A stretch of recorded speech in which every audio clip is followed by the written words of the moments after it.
derivative still. There she is. There she is.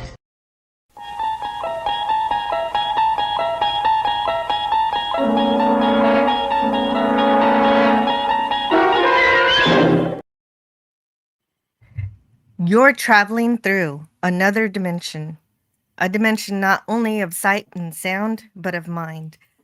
A journey into a wondrous land whose boundaries are that of imagination. That's the signpost up ahead. Your next stop, the Twilight Zone.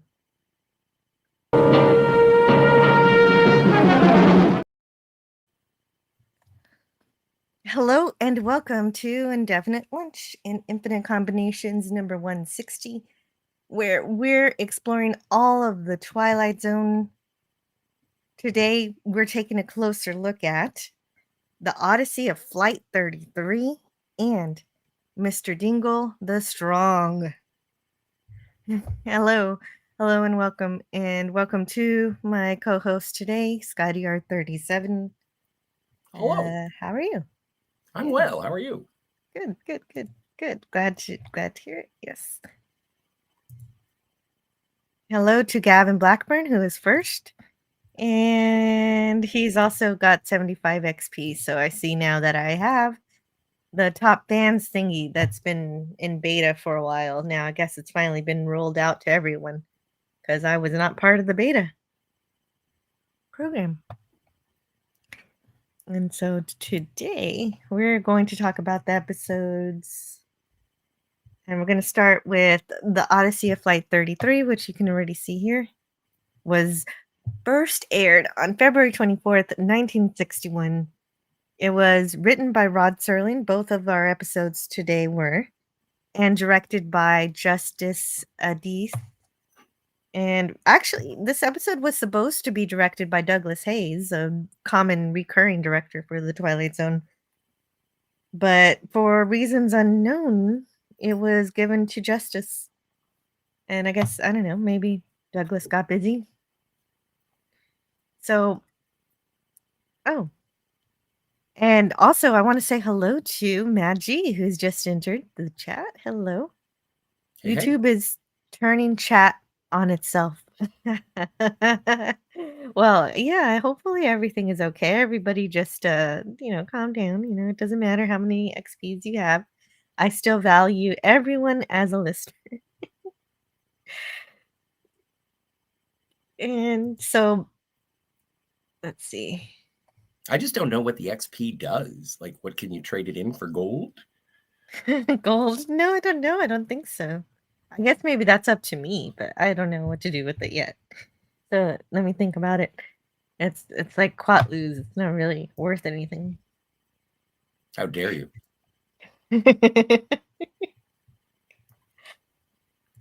So I like the transition of this first episode.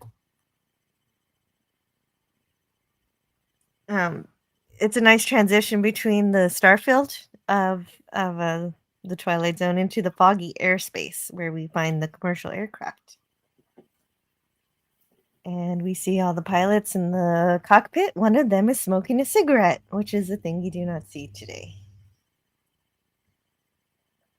Well, it's funny because, you usually get the smoking when there's nothing going on in a scene and you need the actors to do some business. I believe back in the day, they used to call that business. And so I understood it, but I just didn't get it because you're in a cockpit. There should be a lot of stuff that you should be able to do instead of getting your hands full smoking. But I don't know. I know, and this is actually the real pilot. So you think, I don't know, I guess the co-pilot has things well in hand too. They're a team. Then they're a really good team. And this is his only smoke break.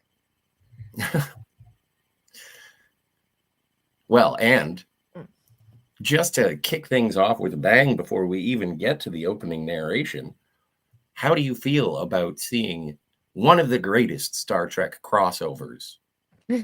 Possibly the first one to be intergenerational. Intergenerational? I'm not sure about intergenerational. Oh, I do. Oh, I do. Allow me But to I know. elucidate. Well, I do know. Well, because he wasn't wearing ears in Star Trek, I did recognize Styles from Yes. Balance of Terror. Yes. Now, who is the other Star Trek? Oh, there's another Star Trek? It's going to Okay, blow your yeah. mind. It's going to blow your Okay. mind. Hold on. Give me a minute. I got everybody here. Right? So Paul Comey, that's Styles. That's That's Styles. the first officer right there in the front. Who is, but you said intergenerational. Yes. So, elucidate, let me know. Well, he killed all of the Husnock everywhere. John Anderson in the Star Trek Next Generation episode, The Survivors, John Anderson played Kevin Uxbridge, who killed all of the Husnock everywhere.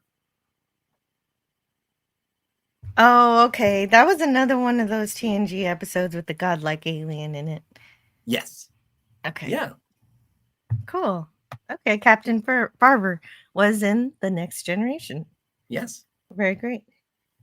He was a Dowd. Yeah. He also said, "We looked damn serious doing that show, but we had a blast filming it. The guys playing my co-pilots were great. The director had trouble getting us settled because we were having so much fun." And so that's great. So one of them, yeah. So we have our whole crew here, and one of the pilots asked for a status report. That's the captain, and of course we've seen Captain Farver in another Twilight Zone episode in season 1. We first saw him as the angel Gabriel with his horn in A Passage for Trumpet. Oh, right. And he's also been on other shows like The Lieutenant and The Outer Limits. And later in life, you'll find him in shows like MacGyver and, like you said, Next Generation. And the episode was called The Survivors. Yes. So one of the things I love about this episode, if you're not watching the episode, is the pilot talk is amazing. And that's not by accident. I watched all the way through. The credits at the end said Robert Serling. I thought, wait a minute. There not a lot of people are called Serling. And yes, indeed, Bob Serling is Rod's brother. And he worked as a consultant for the episode in terms of the technical jargon of what pilots would actually say up in the air. And he was an expert at this. And so that's why all of the dialogue sounds so good in this episode, and I think that's incredible for science fiction. And here the Captain Farver asks for a progress report and everything, and Captain Farver likes to call his navigator Magellan, which is really cute. And they're going to increase altitude. And he's very proud of himself. They're going to reach their destination ahead of schedule. Or so they think. A little too far ahead of schedule, actually. Yeah. Okay. So, right. I'm getting ahead of myself. But this airplane here, this is actually a model, and it was because of Robert that they got this thing. Robert Serling. Did you want to drop the cast list so we can see the plane? Oh, yeah. Perfect. There you Thank go. you. There it is. I didn't know it was it seemed like a real plane to me. It looks perfect. It's a great model. Mm-hmm.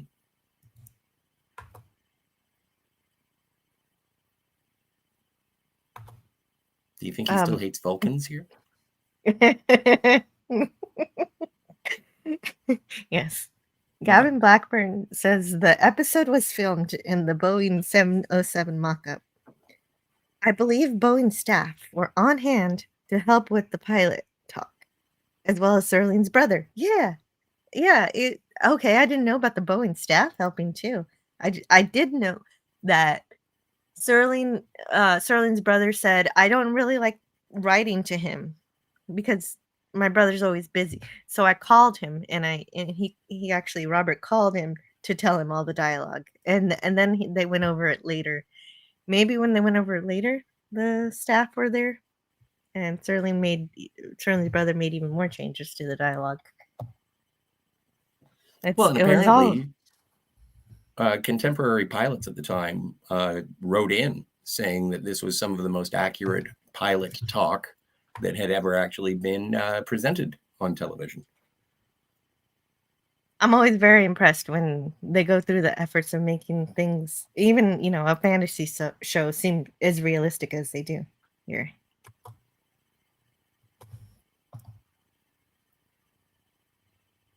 And it is great. Yeah. Oh, and the one we just saw before, that was Second Officer Wyatt. Yeah, because the first thing I wanted to do is be able to know who all these characters are. Obviously, this is First Officer Craig. And oh, I forget. Oh no, this is the engineer. Purcell. Harp McGuire. So let's because they pan to each one. And then this one is, I think this is Navigator Hatch Sandy Kenyon or Magellan.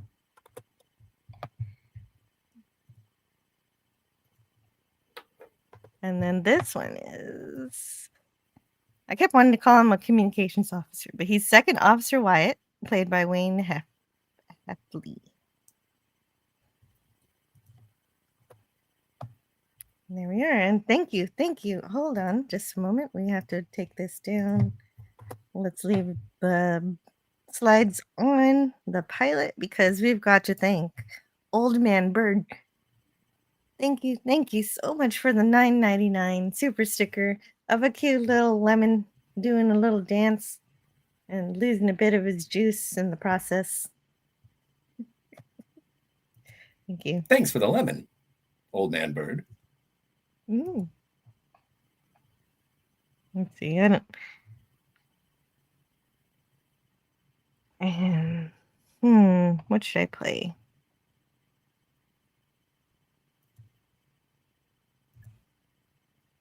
Old Man Bird. Oh. No, I don't know what to play. Let's see. You have writer's block on the thank yous? Yes. Oh, yeah, I have a wheel for that. There you go. I'm scared of planes, even those that aren't on the Twilight Zone. Have fun, esteemed panelists. Oh, okay. Well, in that case, yeah, and pilots did write to them saying that we have crazy thoughts like this all the time. Okay, so I'm gonna play this one. Hooray. For Old Man Bird. No bloody A, B, C, or D. Yeah, that'll work. That's great to hear. But when I play that one, I also like, oh, I can never find it.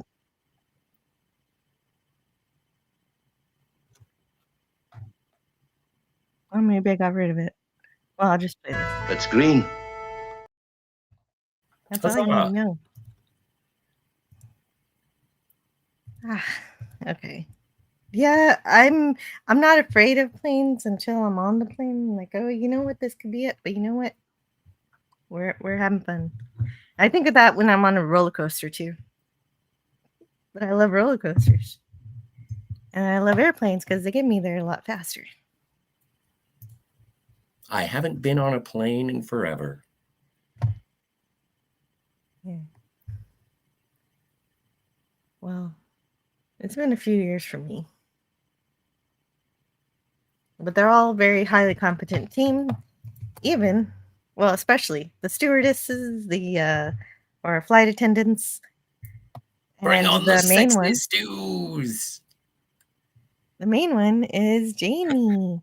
She said, "Yeah, she's they are pretty sexy." She even says, your stewardesses want to get there on New York in time. One's going to an opera. A couple have a date, and the fourth one is available to any honorable and single male crew member. I guess one of them is looking for a date and wouldn't mind dating one of the crew, which is, I guess, it might just be a joke. But anyway, this is Beverly Brown, and she's in this episode because she asked to be. So this is one of those people who were like, "I want to be on the Twilight Zone," and he was like, "Okay, let's see whenever her schedule lines up with us," and this was it.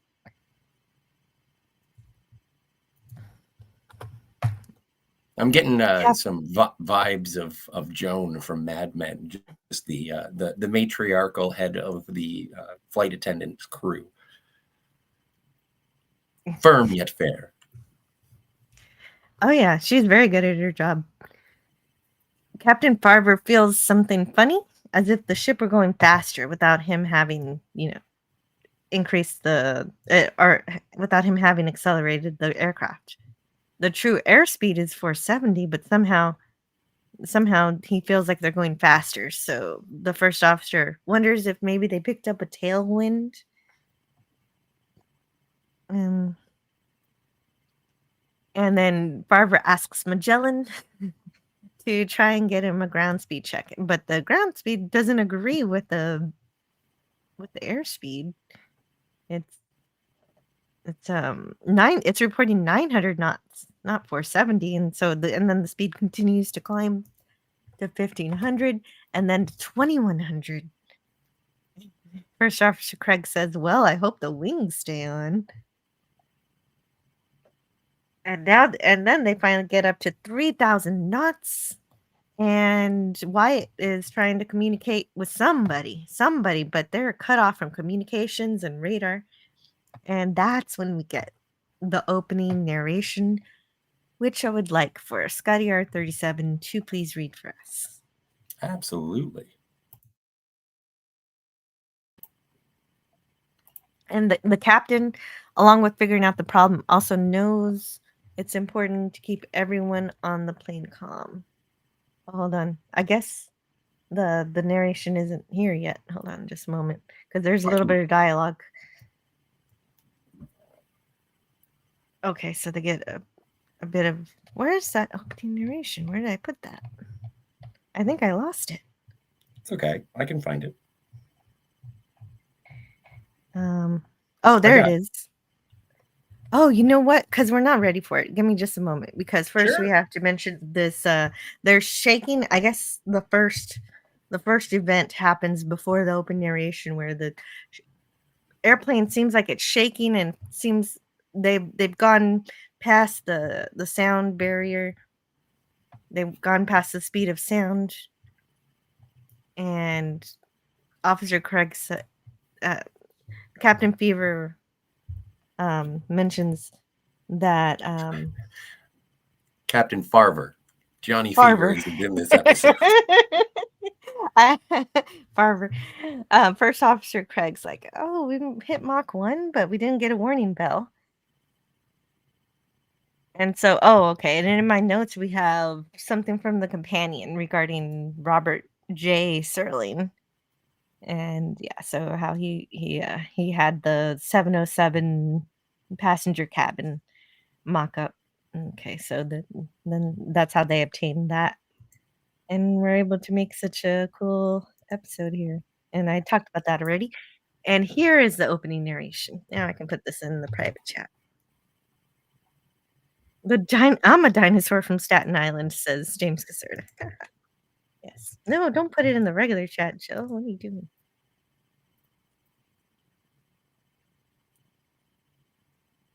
Here it is, private chat. All right. Okay.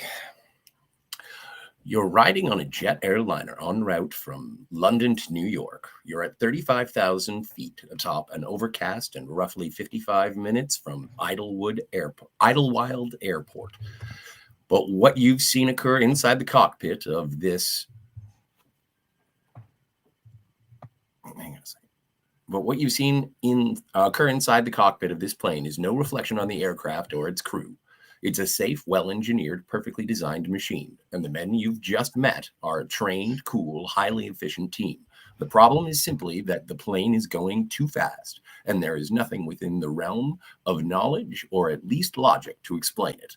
Unbeknownst to passengers and crew, this airplane is heading into an uncharted region well off the beaten track of commercial travelers. It's moving into the Twilight Zone. What you're about to see we call the Odyssey of Flight 33.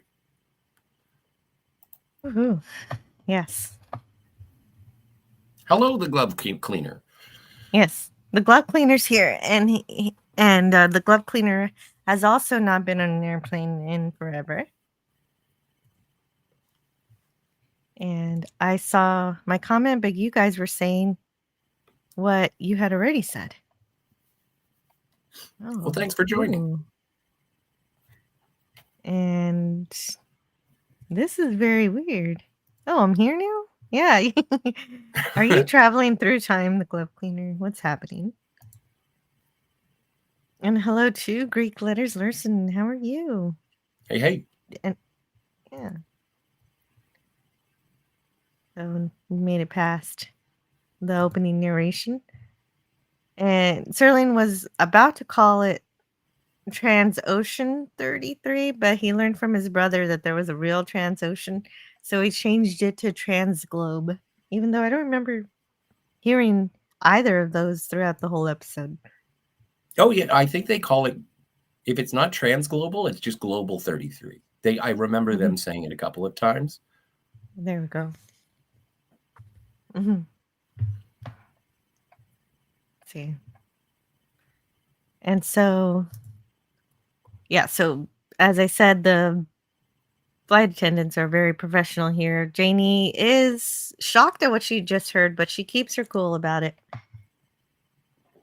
And she talks to her. Oh wait, this isn't Paula. This is an old lady talking to this poor man about people that he doesn't know.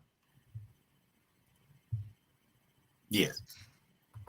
What happened to Paula? Because first I have maybe I didn't get any slides of Paula, Janie talking to Paula, but she essentially tells her that there's a bit of a problem, but they don't know what just yet.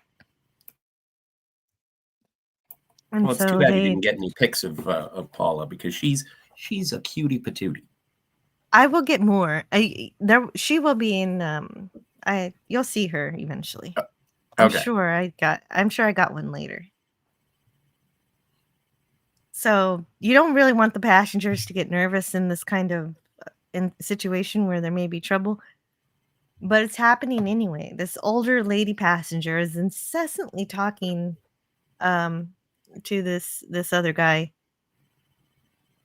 and about things that nobody really cares about, like her aunt's diseased liver that scientists want to put on display, and her nephew who serves in the Navy. But the guy next to her isn't really too annoyed or anything, but he is upset that the plane seems to be going a little faster. I was interested. I was curious what that character was going to do as the story progressed, but the answer is nothing. I was interested too. I was like, "Oh, what's going to happen here?" Nothing. Well, it's like that. Maybe it's cliched, but I thought one of the flight crew would be incapacitated, and the group commander would have to take over, or some such nonsense. But nothing. There she is. You got a lot of backup pilots, though. You got to take out 5 people. Yeah, I guess. I don't know if they're all pilots, but just don't eat the fish. They all know what they're doing. Yeah.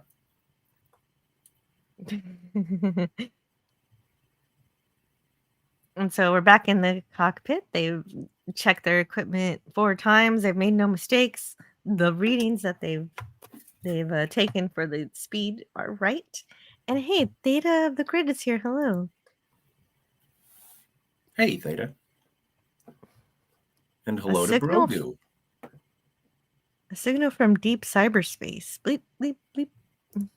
Wait. Where do I get tickets to go to the Twilight Zone? By plane? Boat? What about driving there? I haven't seen such a place as in a map. Well, I don't think you can. I think it just happens to you. I think you just end up in the Twilight Zone, and you don't know. I don't think you can deliberately get there unless Like the you know. Nexus?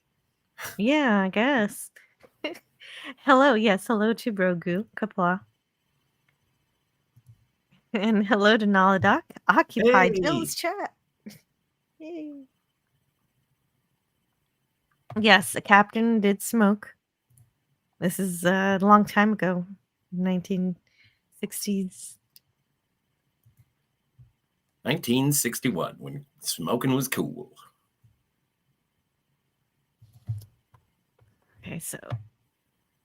Oh, wait, no, I guess now is when the bright light flashes and everything shakes up. It happens eventually, but they're breaking the sound barrier. And this is our mode of time travel in this episode. And Well, Captain. yes. Oh, yes. So you can't smoke all the time. Apparently, whenever you got to fasten your seatbelts, you also have to put out your cigarettes. Usually, if I remember correctly, because I'm trying to remember if there was smoking on the plane when I traveled as a child. But yeah, if there was turbulence, you had to extinguish your cigarettes. You couldn't smoke during takeoff or landing. Maybe it's not that I remember it for myself. I remember seeing it on like Airplane or Airport, like those movies, and it's like we have now reached our cruising altitude, and the smoking lamp is lit. Oh, yeah, that's one way to say it's no longer time to smoke is to turn off the ability to light. And so Naladak says the captain probably drinks PBR too. Hopefully not while flying. Hopefully not. Yeah, like Denzel Washington in Flight. Oh no, that's a good movie. It is. James Kisser says everyone used to wear hats too. And damn, didn't they all dress so well? Even the bums. Even the bums. Yeah, that's true. Like, and in There terms was, of, yeah. remember back in the day when we had to dress up to go for a flight, and now it's just basically a Greyhound bus in the sky. People Yes. taking off their shoes and such. Yeah. So Greek letter says there's a time you could smoke in the hospital. Yeah, there was, I guess there was a time where you could smoke everywhere before all the smokers were shoved outside. And Yes. oh, when Brogo was young, you could drink and drive. That's terrifying. Well, yeah, it is terrifying. It's also, I don't know, it's interesting. Like people would, I remember going to a funeral and my uncle just cracked a can of beer while we were driving on the way back from the funeral. And it was like, really? I don't think this is safe. Let's No. not forget, I was probably like 12 or 13 when this happened. So yeah, let's crack a beer while driving children around. And that wasn't like old timey black and white days. That was late 80s, early 90s. And then we'll hotbox them. Yeah, exactly. So Captain Barber asks Purcell to check for damage. So he's going to do damage report here. And then we have, and then Barber says, give me a sun line. I'll need a heading to Idlewild from our last known position. If we can't reach anyone, we'll go down and establish visual contact. And First Officer Craig thinks that's not a good idea. If we leave this altitude, we'll run into 20 other flights, and based on his knowledge of the flight patterns that day. But they don't really have any choice because they can't reach anybody and they can't figure out where anybody is.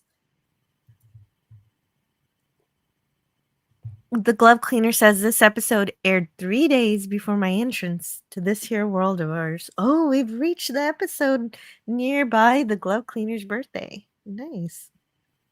Welcome to Earth. Mhm.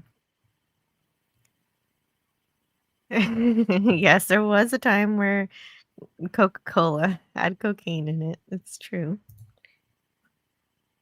PG says Bruce Willis played a cop, carried his gun on a plane in Die Hard. True. 1986. That's a lot of guys in that cockpit. I know, right? Like I'm used to 2 or 3, but 5? And then when they first started showing them, I thought, okay, maybe there's 3 here, and then another one would pop up, and then another one would be behind another one. They're like little jack in the boxes hiding around in that cockpit. Greek Letters Larson said there was a time where you could go to the drugstore and buy cyanide and amphetamines without prescription. Yeah, that was a long time ago before any of us were alive. That is a crowded cockpit. Yep. And Bob Serling, yeah, he continues to help. He helps with the cockpit dialogue. I think I love that part of the story so much that I just accidentally memorized it. So I think I said all this stuff already, basically. But there was a TWA international captain living in Washington. He commuted up to New York to take his flights out, and I called him. I guess this is Robert talking. He came over to the house one night, and I guess we killed a bottle of bourbon between us and came up with the dialogue in the cockpit. I kept telling him the story, and we'd act out our roles. Then I called Rod back. I never could write to him. I always had to call him. He was always in a hurry, and gave him the dialogue over the phone. And there we go. And of course, First Officer Craig is right. Without communication, they could crash into another airplane, but the captain confirms that they have no other means of communication. So that's why they have to go VFR. Oh. And VFR means visual flight rules. So basically, you just got to use your eyeballs to figure it out. Unfortunately. Well, and then turn left at the Brontosaurus. Yeah, Purcell confirms there's no damage. And Captain Fervor holds it all together and tells the passengers everything is fine. It's only turbulence. Oh yes, I've heard that one before, but since I haven't been in a crash or anything, it probably was true for me. And yeah, there's a Brontosaurus. Captain Hatch also does his best to guesstimate where to go since their instruments communications are blinded. So everybody's doing all the guesswork here because they have no radio contact, no ground radar points. And it's to the point where they don't even know if they're on the airway anymore. And they're losing fuel fast. This thing eats that fuel very quickly. So they decide they need to land. But so they figure they can land. They can see Manhattan Island. And then Janie is disturbed. There's no cities, and so possibly all the rest of the passengers are looking out of their window and also disturbed not to see a city. And they get to see instead dinosaurs. Dinosaur. Right here.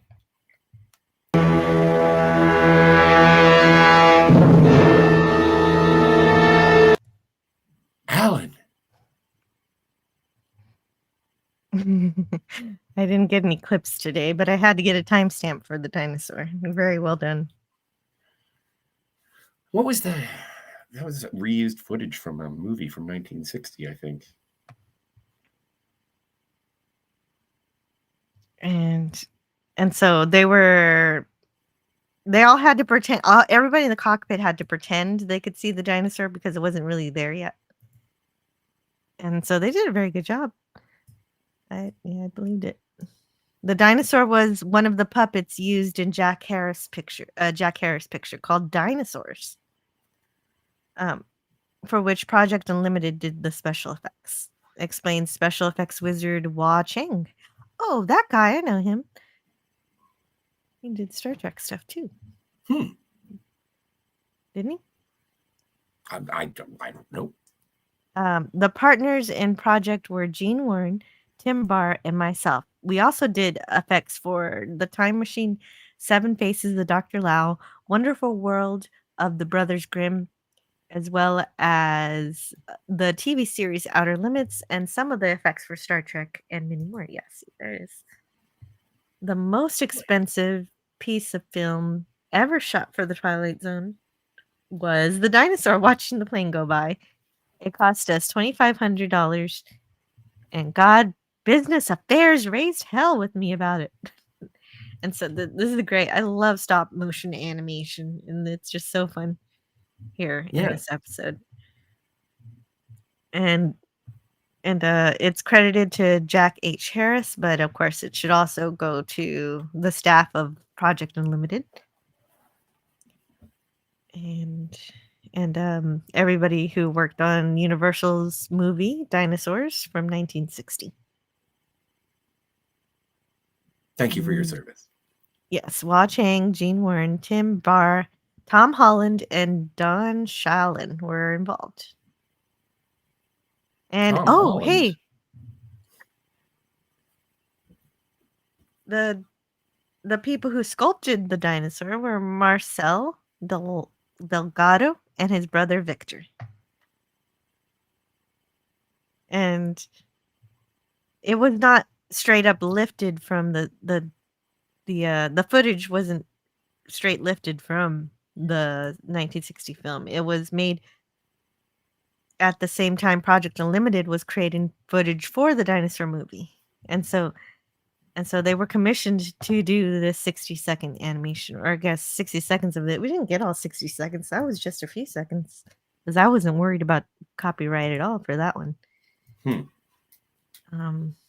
The same Brontosaurus, however, was not wasted after all the work was put into the model. Oh, wait. This book, the Unlocking the Door to the Twilight Zone, disagrees with Mark Scott's decrees. Estimate a price of the special effect. The Unlocking the Door says it costs $3,940, whereas Mark Scott says it costs $2,500.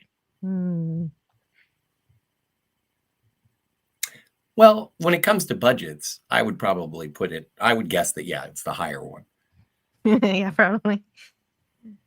When we made that episode, we never saw the dinosaur. We called Paul Comey. We played make-believe and imagined it was there and reacted on cue. They made the stop motion effect separately, so I've always assumed the dinosaur scenes were inserted later. I remember watching it on television and remarking how cheap the effect was. And impractical. But I guess it works. And I probably get more letters and phone calls from fans because of the Twilight Zone than any other show I have ever done. And so anyway, we don't get a whole lot of dinosaurs because the captain thinks, you know what, we can't really land here. There are dinosaurs. So we can't stop here. This is dinosaur country.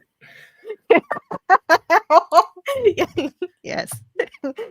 So they decide to come back the way they came to see if they can go back through the same sound barrier and go back to their own time.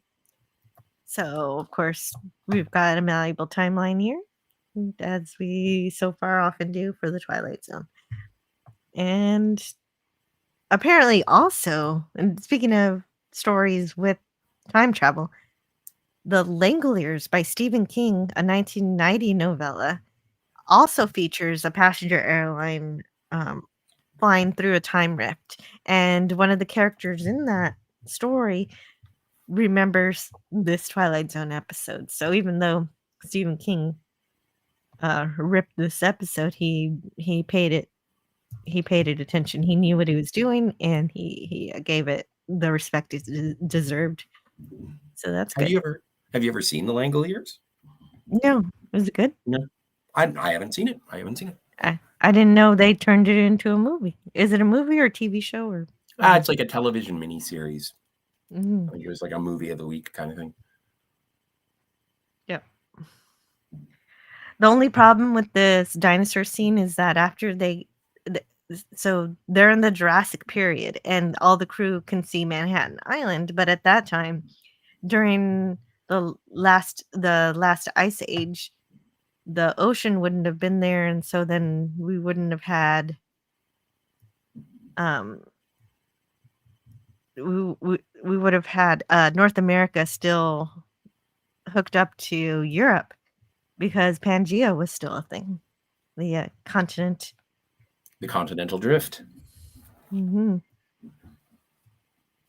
So they time travel again. They get the Bang and the Flash, and well, that's what it is, right? Everything shakes, and they're like, did we crash into something? Check the damage. The Langoliers is free on YouTube. Thank you, Gavin. Thanks, Gavin. And James Caserta likes the Langoliers. Greek Gorilla's random thought says, "Kapla, can't stick around. Bosses PMSing or PSMing. Probably didn't help when I threw a box of Midol at him.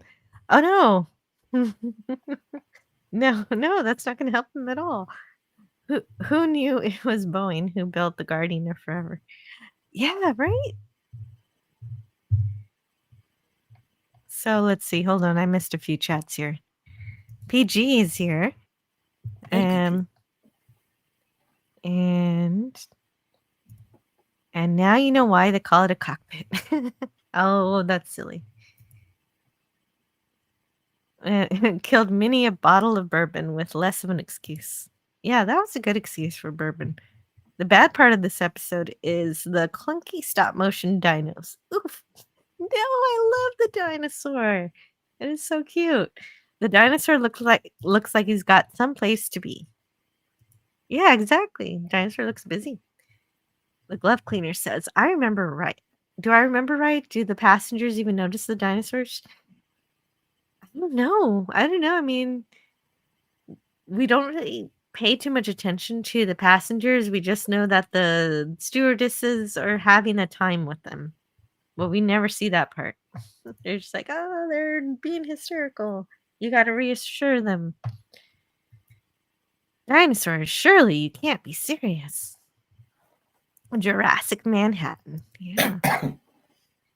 I'm serious, and don't call me Shirley.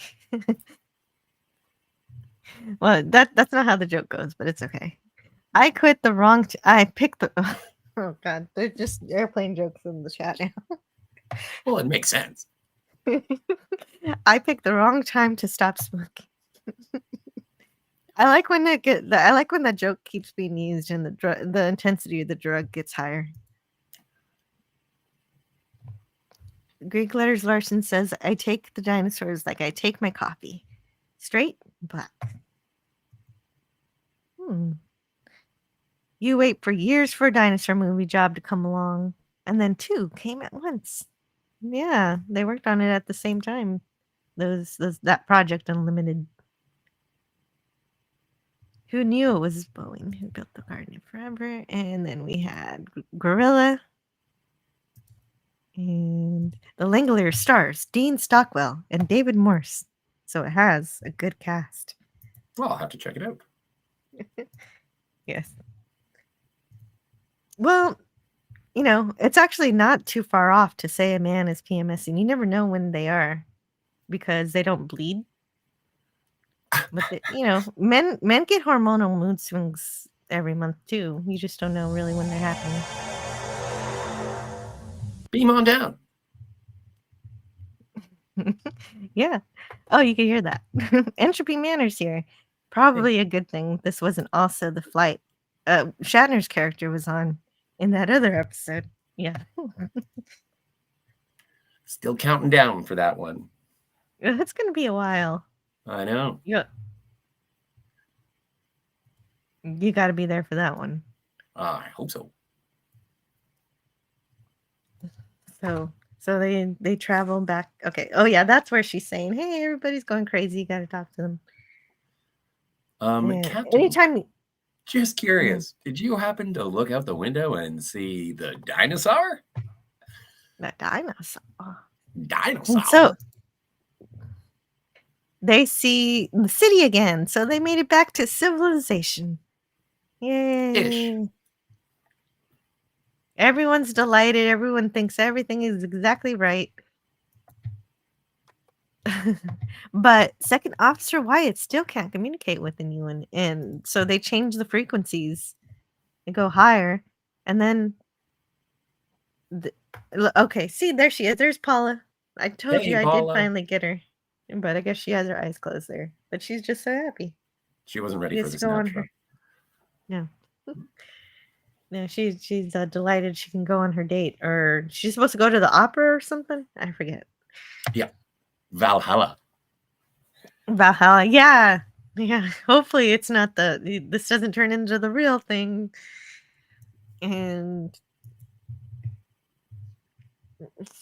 the only problem with getting in touch with somebody here, so finally, Wyatt does get in touch with somebody, but it turns out that LaGuardia doesn't understand anything that Wyatt is saying, and doesn't even know what a jet is. And so, of course, that gives you the clue that they're in a different time period. And the bigger clue, of course, is that you look down and you can see stock footage of the New York World's Fair.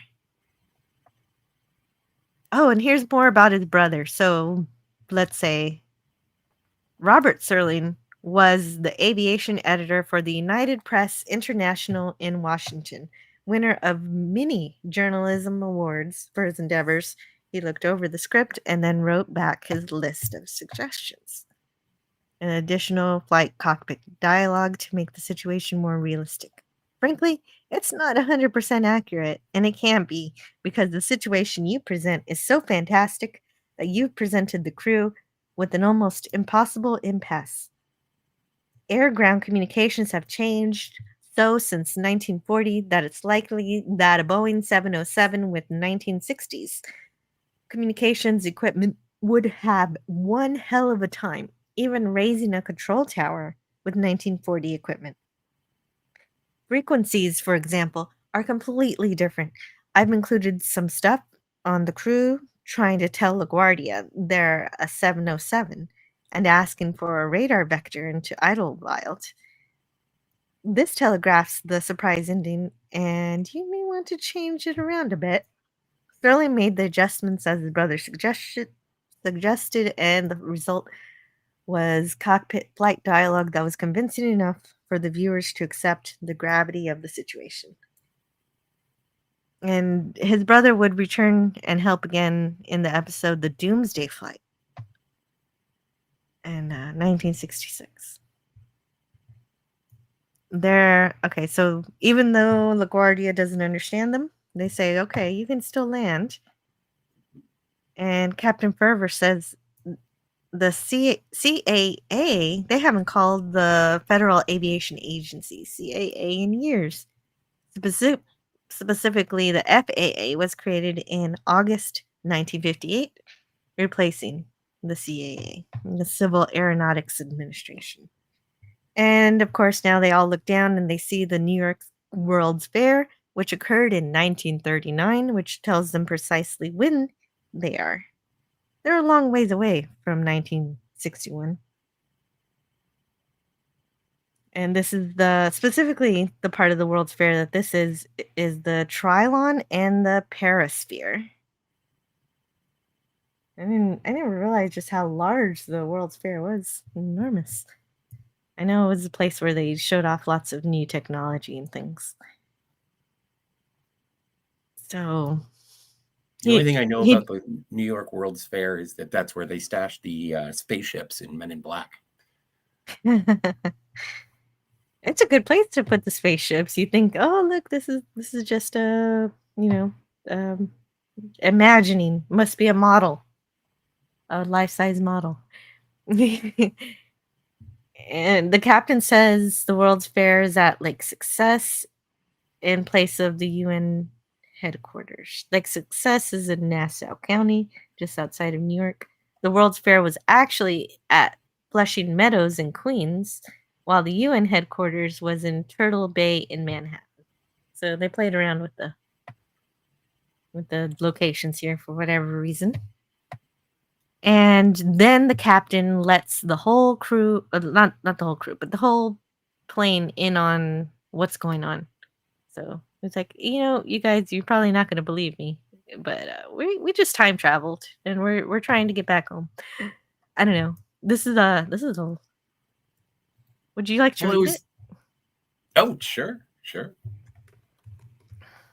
I was surprised there was not much reaction coming from the passengers. Yeah, me too. All right, we'd better let them in on it.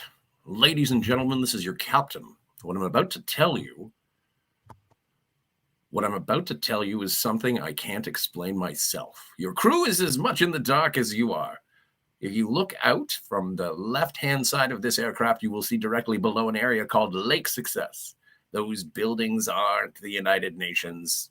They happen to be the World's Fair. What I'm trying to tell you is that somehow, some way, Palpatine has returned. No, in some manner, this aircraft has gone back in time, and it's 1939.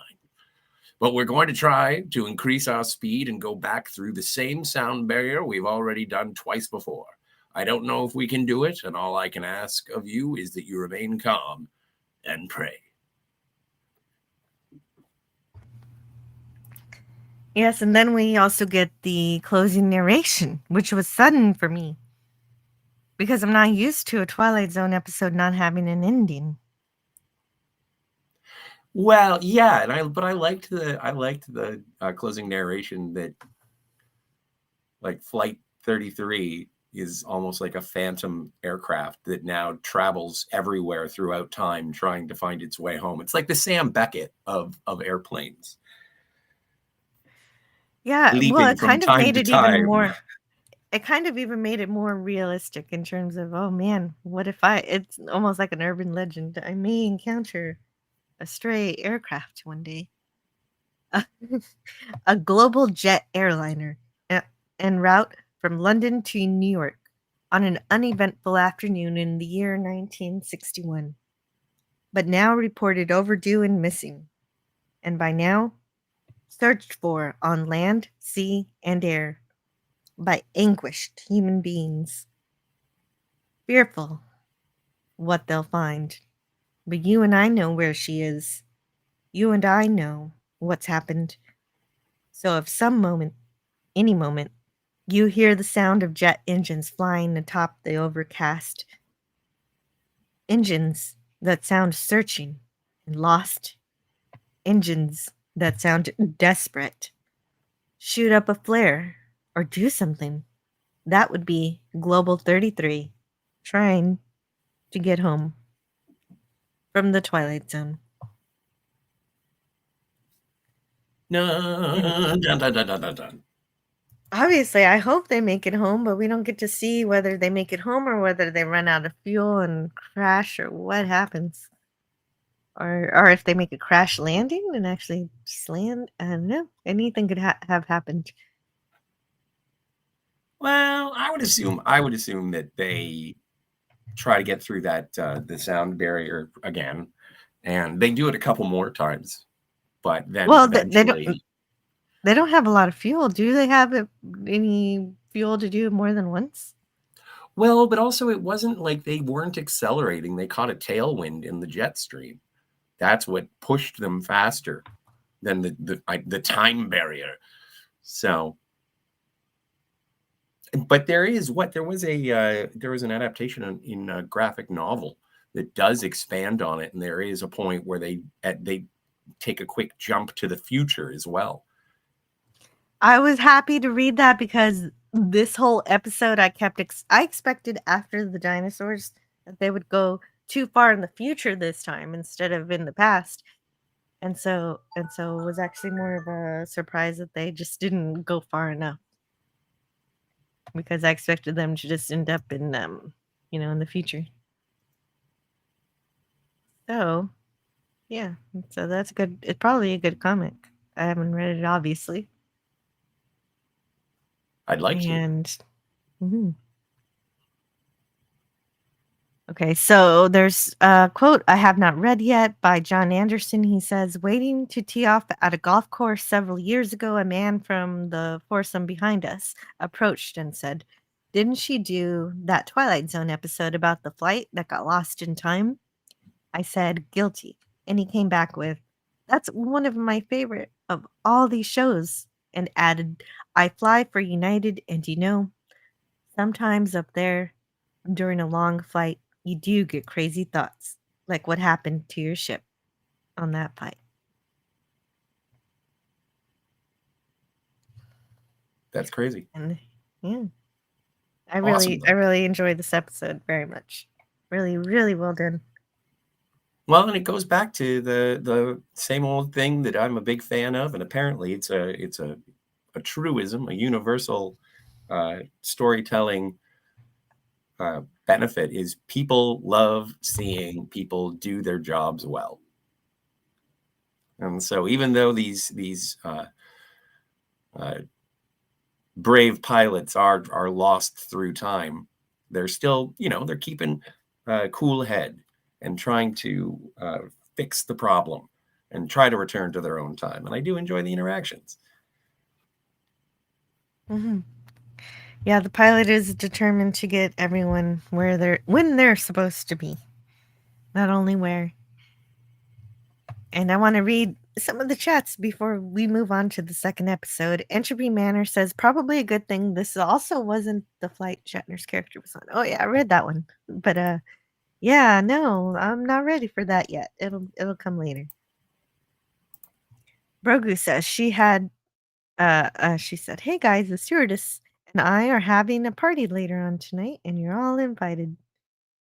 Okay. The glove cleaner says, wonder when they stop doing those world fairs. Good job finding 1939 footage of New York, says Gavin. Yeah, they did. They did do that. PG says, I remember a World's Fair in 1987, but nothing after that. Nothing after 1987. There was a World's Fair in 87. I wouldn't have remembered that one either. I was 2 years old. The glove cleaner says, Kenneth, what's the frequency? Oh, 1982. Well, okay. Then I wasn't even born yet. Brogu says the captain tells the passengers we've gone back in time and there's no way back. We're all going to die. So just get used to it. Yeah. That must be later on after the episode's over. He must have to say that. I like that they kept it open-ended, says the glove cleaner. Yeah, it was unexpected for me because I like it too, but it's just something that you don't expect from the Twilight Zone. You usually get an ending. Entropy Manor says they probably should have just landed and used their future knowledge to get rich. Yeah, right? They could have done that. By 1942 and 1943, jets will exist, so they can get refueled. Yeah.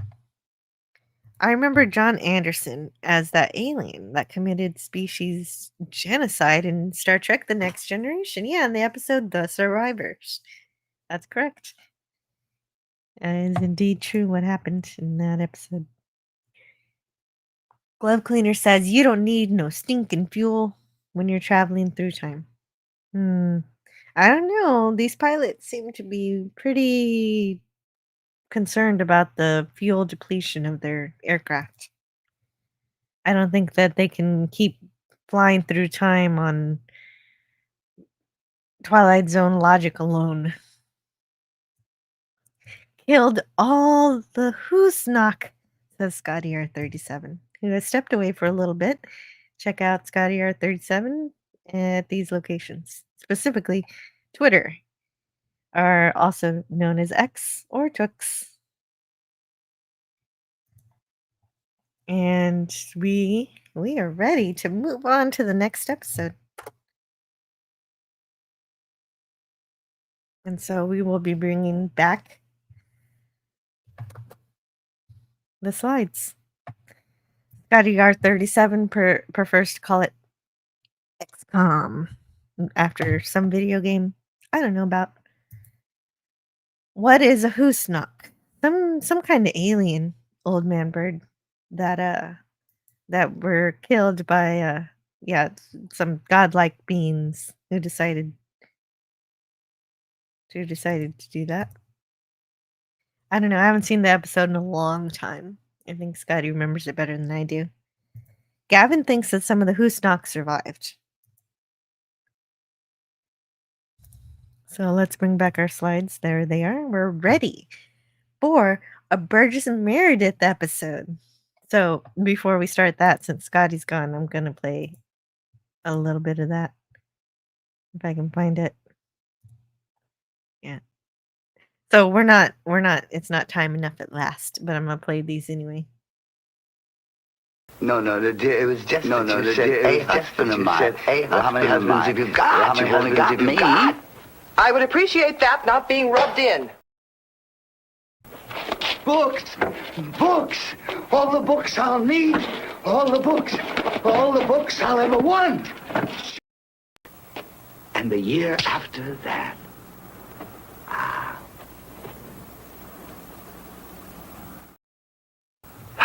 There's time enough at last. I'm not playing the last one because that one's sad. Though I have it. But anyway, we're not watching that. We're watching Mr. Dingle the Strong, where Burgess Meredith plays Mr. Dingle. And Mr. Dingle the Strong first aired on March 3rd, 1961. It was written by Rod Serling and directed by John Bram. And of course, as I said, Mr. Dingle, Luther Dingle, is played by Burgess Meredith. And then we have a better name played by Don Rickles. And considering the high profile of Don Rickles, it's kind of interesting. His character does not get a real name. Just better. And O'Toole, the bartender, is played by James Westerfield. Actually, I have a little card. I'll show off the card. I decided it's always hard to scroll back up and be like, who was in this episode? And so I've got the whole card here. And we have the first Martian played by Douglas Spencer. The second Martian. Okay, so the first Martian is the one with the little radar thing on the top. And then the second Martian, the dish. And the second Martian is played by Michael Fox. No J. With the more of a communications tower on his head. Abernathy, who's like a television reporter, is played by Jim Milholland. And there's a little boy played by Jay Hector. He's kind of a jerk. There's a Venetian. The first Venetian is played by kids, Donald Losby, and the second Venetian played by Greg Irvin. And then there's a first man, second man, third man. I don't know. I didn't identify who these people were by their picture. Bill Arnold, Douglas Evans, and Frank Richards. Then there's a nurse played by Joanne Dixon and a photographer, Bob Dugan. Oh, okay. Yeah, I know what scene he's in. He's in that scene. We'll talk about it in a minute. We'll get there. Mm-hmm. But this episode, speaking of getting there, wastes no time whatsoever. We jump right into the opening narration for this one, which I will read half of because it gets split in two. So we start with uniquely American institution known as the Neighborhood Bar. Reading left to right are Mr. Anthony O'Toole, proprietor who waters his drinks like geraniums, but who stands foursquare for peace and quiet, and for booths for ladies. And then this is Mr. Joseph J. Callahan, an unregistered bookie whose entire life is any sporting event with two sides and a set of odds. His idea of meeting at the summit is any dialogue between a catcher and a pitcher with more than one man on base. And this animated citizen is every anonymous bettor who ever dropped rent money on a horse race, prize fight, or a floating crap game, and who took out his frustrations and his insolvency on any vulnerable fellow, barstool companion within arm's reach and fist's reach. And then this is Mr. Luther Dingle, a vacuum cleaner salesman. I don't know why I tripped over that. Whose volume of business is roughly that of a valet at a hobo convention. He's a consummate failure in almost everything, but is a good listener and has a prominent jaw. And so that's the first half of the opening narration. And immediately, the first dialogue we hear is of the bettor of Don Rickles starting an argument, and he's not given a name, but he can argue. They're arguing about baseball.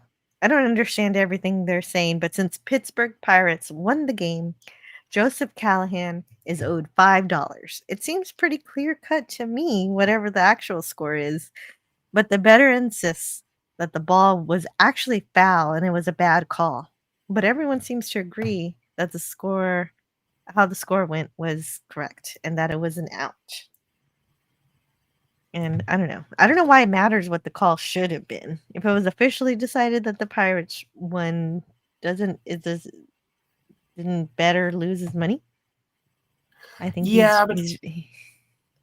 like I'm not a sports fan myself, but I have heard people like they'll say, "Oh, that was a bad call," or that, "Oh, the ref, the ump, they cheated them," kind of thing.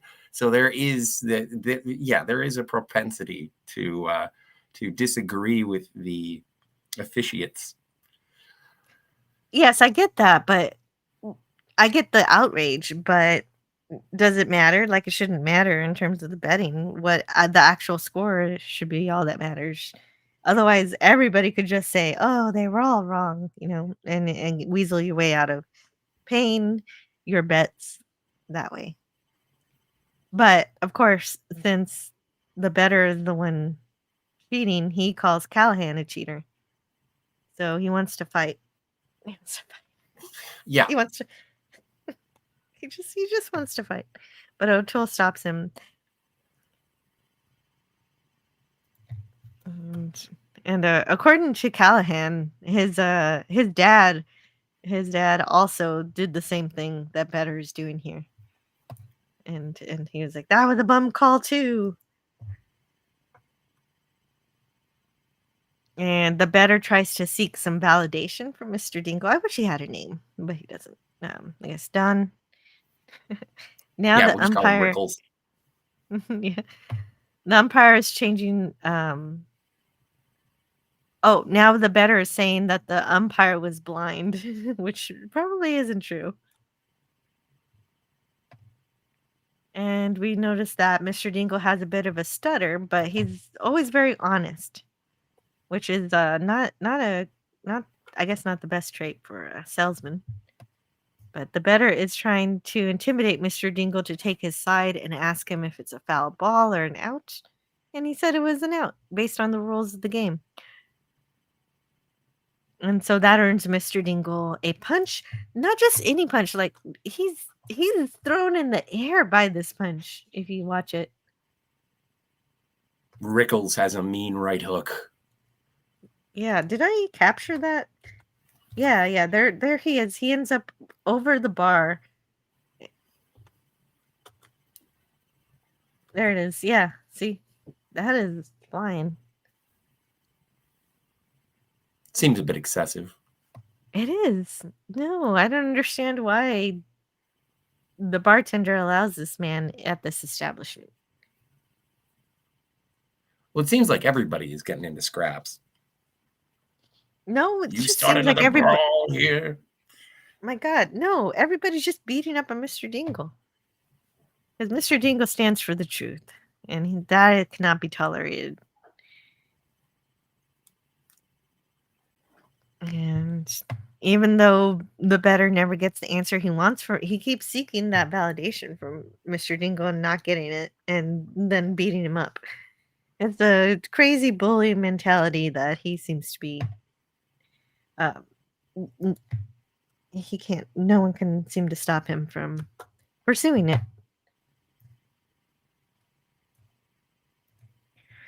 Let's Sore see. losers.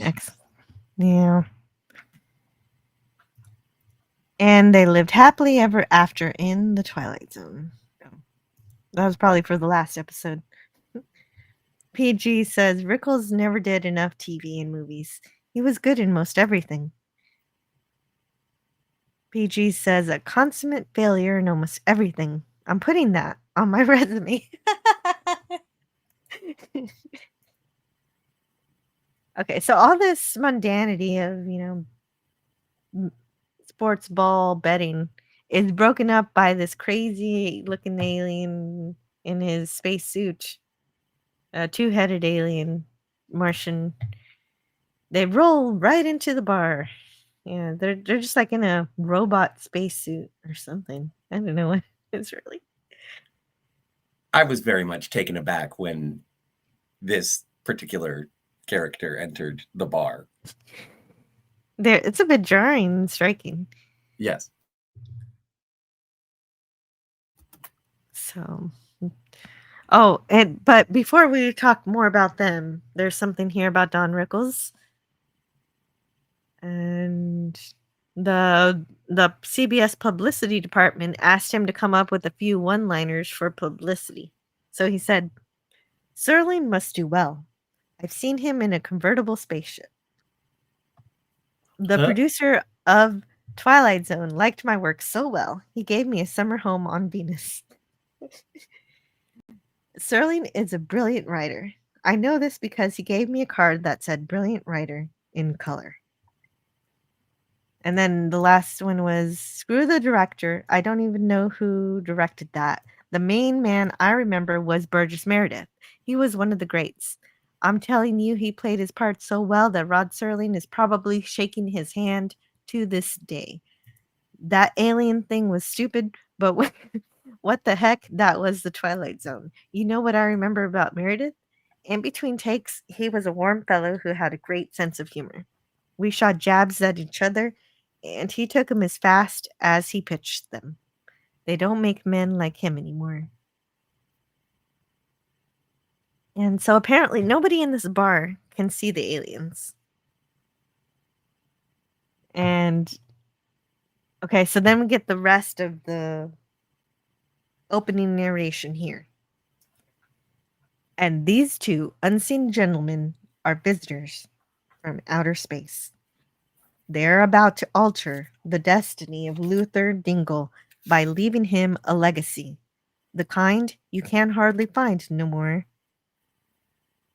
In just a moment, a sad-faced perennial punching bag who missed even the caboose of life's gravy train will take a short constitutional into that most unpredictable region that we refer to as the Twilight Zone." And this is the first time I've ever noticed Rod Serling using double negatives, so that was kind of a bit jarring. Also, kind of a cumbersome alien spacesuit. Yeah, it's really strange. "That two-headed alien is nuts," says PG. "Imagine prepping for this scene, and these guys are thinking, what am I doing with my life?" I was thinking the same thing. Yeah, and these aliens are just really annoyed watching these men bully Mr. Dingle. Well, I like that. I And like that line where it's like, Are you sure we're invisible? Yes. I wish they were. Yeah, I like that one too. That was a good one. Michael Fox recalled to an interview, or Tom Weaver, I did a few of those television shows. The one that I'm remembered for was the one where I played half of a two-headed monster, and that was delightful. I got to know Serling fairly well.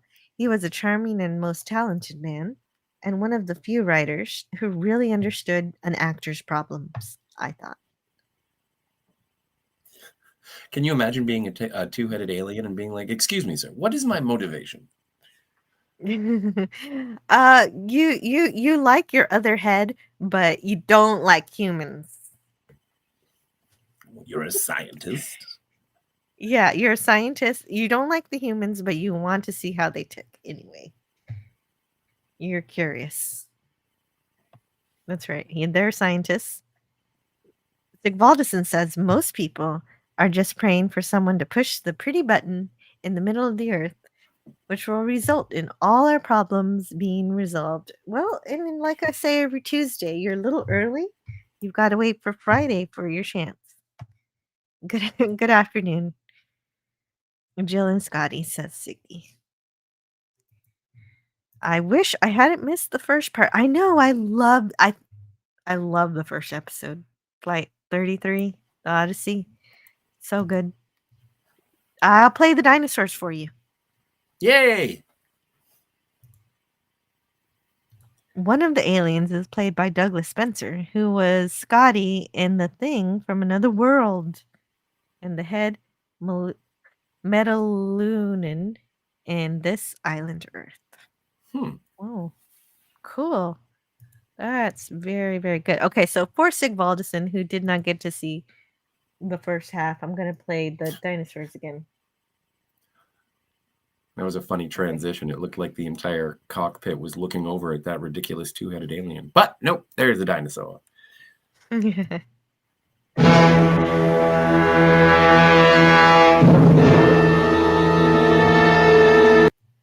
Alan. There we are. Hey, no pushing the button before we finish going through this series. Thank you. That's a good idea. That's a good idea. So speaking of this series, let's go back to this episode. The second Martian says, "You ever see such jerky looking creatures?" And the first Martian says, "Typical Earthman." Not really though. The one in the middle, the one who just suffered the physical damage, he may be the one we were looking for. And then they basically just go on and on about how Mr. Dingle is possibly the weakest human they've ever seen. So they're going to give him extra human strength. You know, at least one of the weakest males. Daniel's Hot Topic says, "Did I miss the episode with William Shatner who sees something on the wing?" No. Not yet. No, you didn't.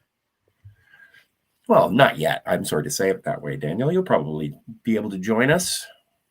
Yeah, hopefully you can make it for when we get there. It was a good airplane episode, though. So, Alien 1 is the one with the little satellite on his antenna, and he's using it to receive Mr. Dingle's waves, whatever that means. Is it his brain waves? Is it his whatever waves? I don't know. They decide that he is the most physically weak man they've ever encountered, so they decide to give him strength. They say he's an abject coward, and he does not even possess what Earth creatures call minimum muscles. Oh, poor Burgess Meredith. He's a sub-physical type. And so they decide they're going to give him, around 11 secograms of atomic weight. I don't know what secograms are, but atomic weight makes sense, I guess, because we've got in between all of the atoms, there's all this empty space. Everything is made of chiefly nothing. So if you make the atoms more dense, then they get closer together.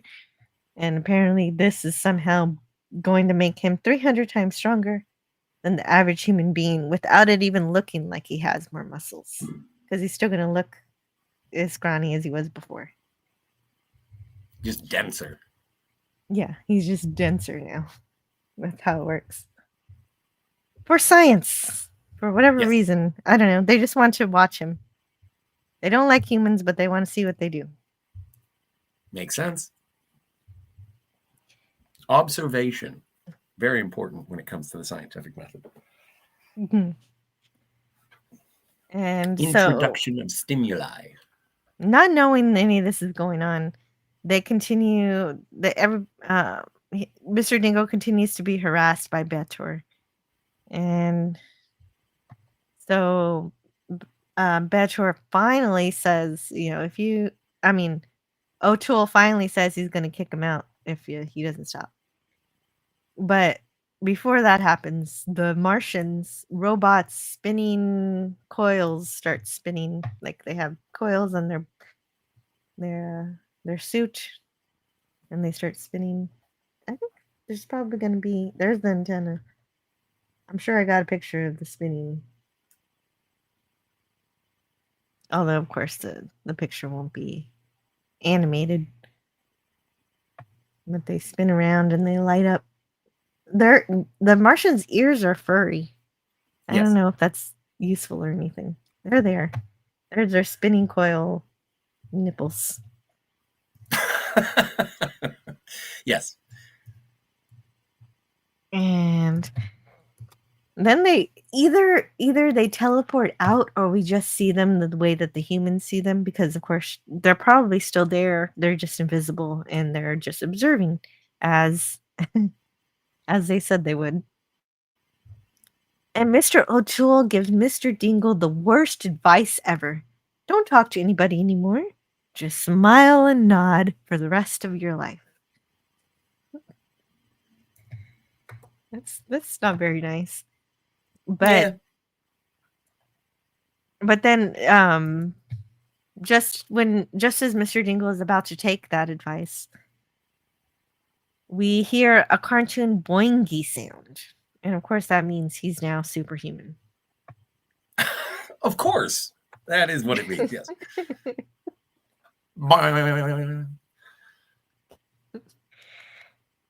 It's not too over the top, but there are definitely cartoon sounds in this episode. I think Sterling has this weird conception that if you put cartoon sounds in a TV show, it's going to make it funnier. Well, that's typically true. And also, this is sort of an outlandish, silly episode. Mm-hmm. So he picks up his vacuum, and he realizes he can toss it around as if it weighs pretty much nothing. And then he goes into salesman mode too for some reason, giving his pitch. I don't know why they do that, because he doesn't make a sale. Next thing Mr. Dingle does is just try to open a door, but instead he just pulls it off. Like, oops. I didn't mean to do that. He doesn't know his own strength. It's that old cliche thing. Yes. Well, and what I find interesting is that Luther here, the first thing that he wants to do when he discovers his newfound strength is he's going to break stuff. And that seems to be his only modus operandi throughout the episode. It's like, oh, I'm super strong. I guess I'll break shit. I don't think he's trying to break stuff. I think he just doesn't realize his powers. Like, he's just confused by, what's going on? He didn't realize he's super strong yet. He just thinks everything's breaking just at his faintest touch.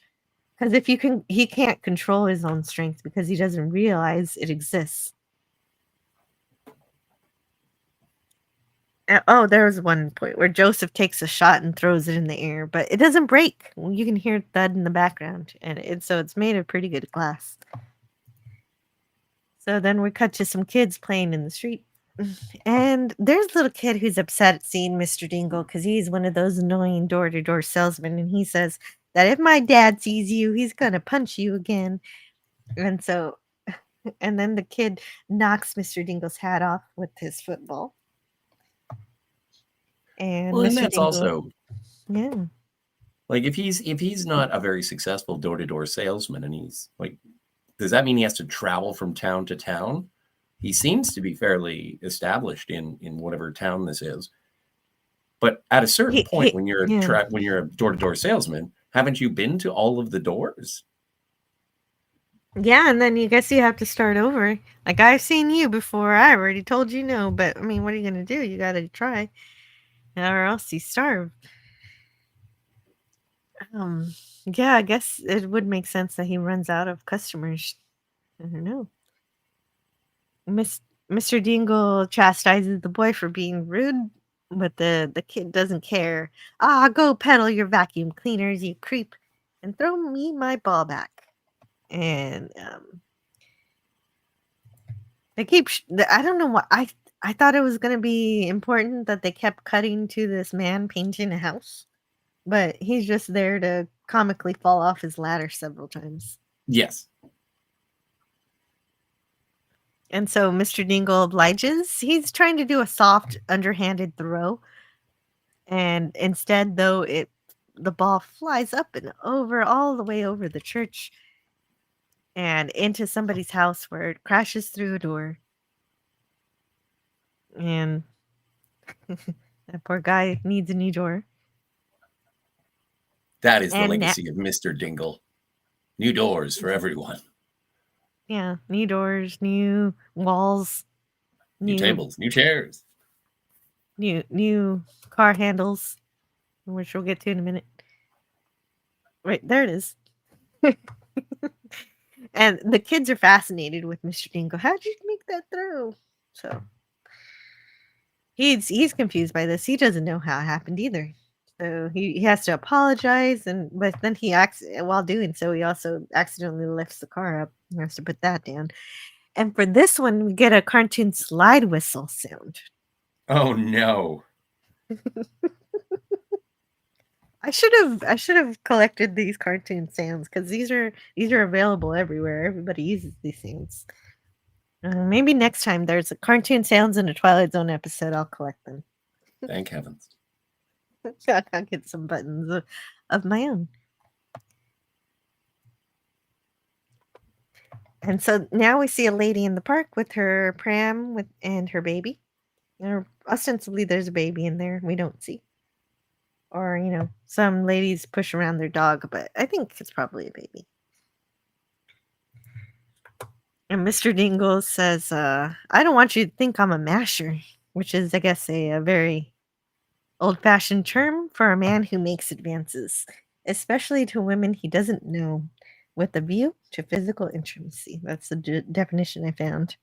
I had to look that up. I never knew what a masher was. Oh, really? Yeah. That's the first time I ever heard that.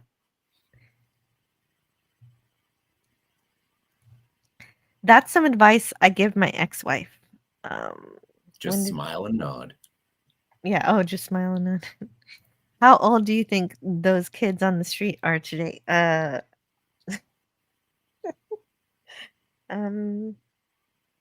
would say I'm really with, old. yeah, I'm with. I think it was Gavin who said they'll be in their 70s. Yes, that's right. Yeah, exactly. I agree. Somewhere in their 70s, so they're about my grandpa's age. Daniel's Hot Topic says, how did this guy get super strength? Did the aliens give it to him? Yes. Yes, that's right, Daniel. Well done. Cartoon sounds in live action is hilarious. Yes. There are criminally few serious pieces of music that use a slide whistle.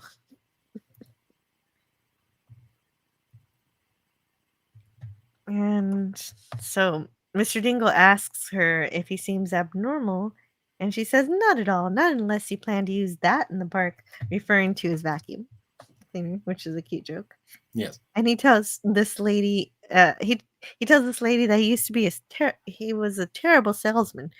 This past week, he only made 89 cents in commissions because he sold it to a drunkard who thought it was a divining rod for alcohol. And he'd only just sold the attachment. He didn't sell the whole machine.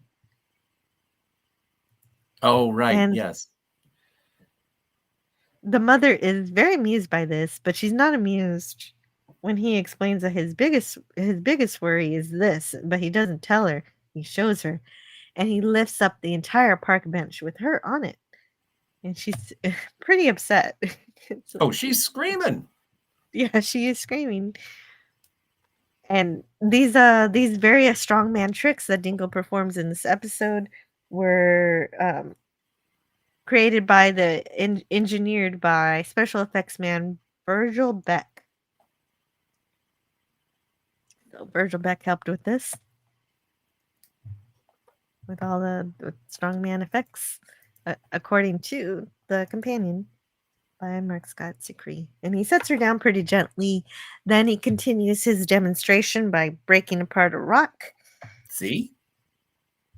Now that he knows what's going on, now he starts busting stuff. Yes, that's right.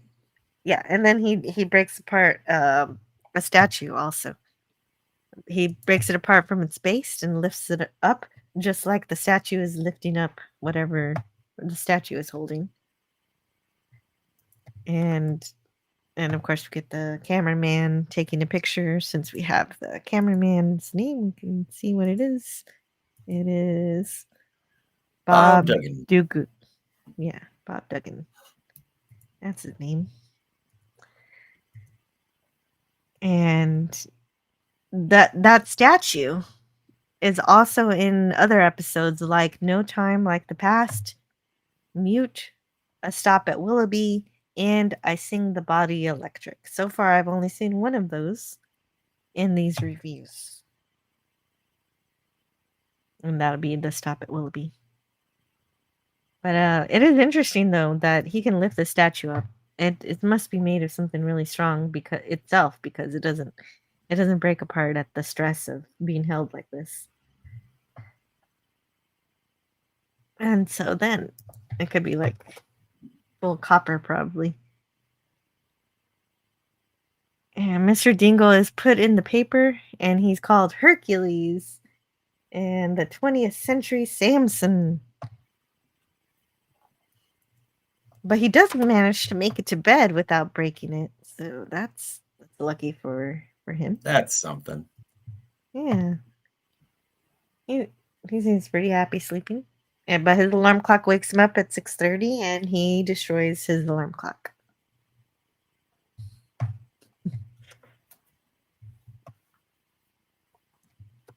And there he is in his PJs. Kind of reminds me in The Amazing Spider-Man when he first gets his powers and he's busting everything up in the bathroom.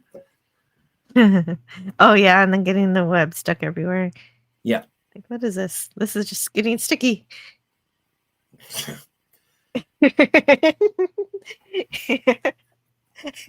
Sorry. Oh, he it tries looks like Grogu is stepping away. Oh, Grogu. Grogu says, "Gotta go, everyone. Enjoy the rest of the stream and enjoy the rest of your week. This is the way. Bye." This See you is later, the Grogu. way. Bye, Grogu. Have a great day. Have a wonderful Tuesday. Terrific Tuesday. A Twilight Daniel's- Tuesday. A Twilight Zone Tuesday.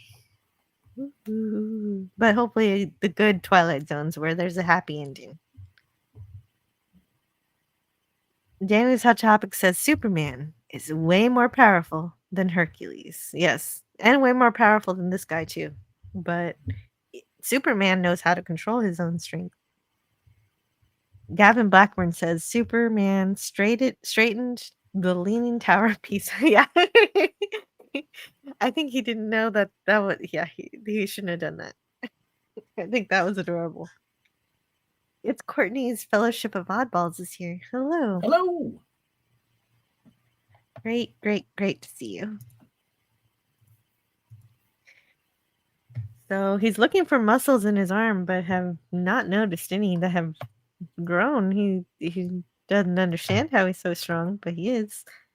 So he tests it again by, yes, breaking something else. He breaks a phone book. A phone book. Yes. He Which rips is it in one half. of those feats of strength that was for the traditional strong men. Although I've seen people like that. Apparently there's a trick to it so that everyone can do it. Mm. Do you know the trick? Well, you know how like the shape of a phone book, right? Mhm. And so if you slide the front cover back and the back cover forward, and you start tearing it at the most thin because the pages are offset, you can start it that way, and then it will continue, and you'll be able to tear it in half. The only problem is that because it's 2025, you'll have to find a phone book to test this out. The thing is, since it's 2025, even if there is the phone book, it's not such a large feat because it's very, very thin now. Thinner The now. phone Yeah, books yeah, yeah. are not a good test anymore unless you can find classic ones on eBay. That's funny. There are people who probably want the collector's item phone book. I used to have a lot of them. We finally threw them out. I don't remember how many years ago, but they would just stack up. They'd come every year, and we'd stack them up, and they'd just get smaller and smaller every year until they stopped arriving altogether. Courtney says it's impossible. You cannot rip a phone book. Those things are huge in Philly, or were huge. Yeah. My mom has like every phone book and newspaper. Wow.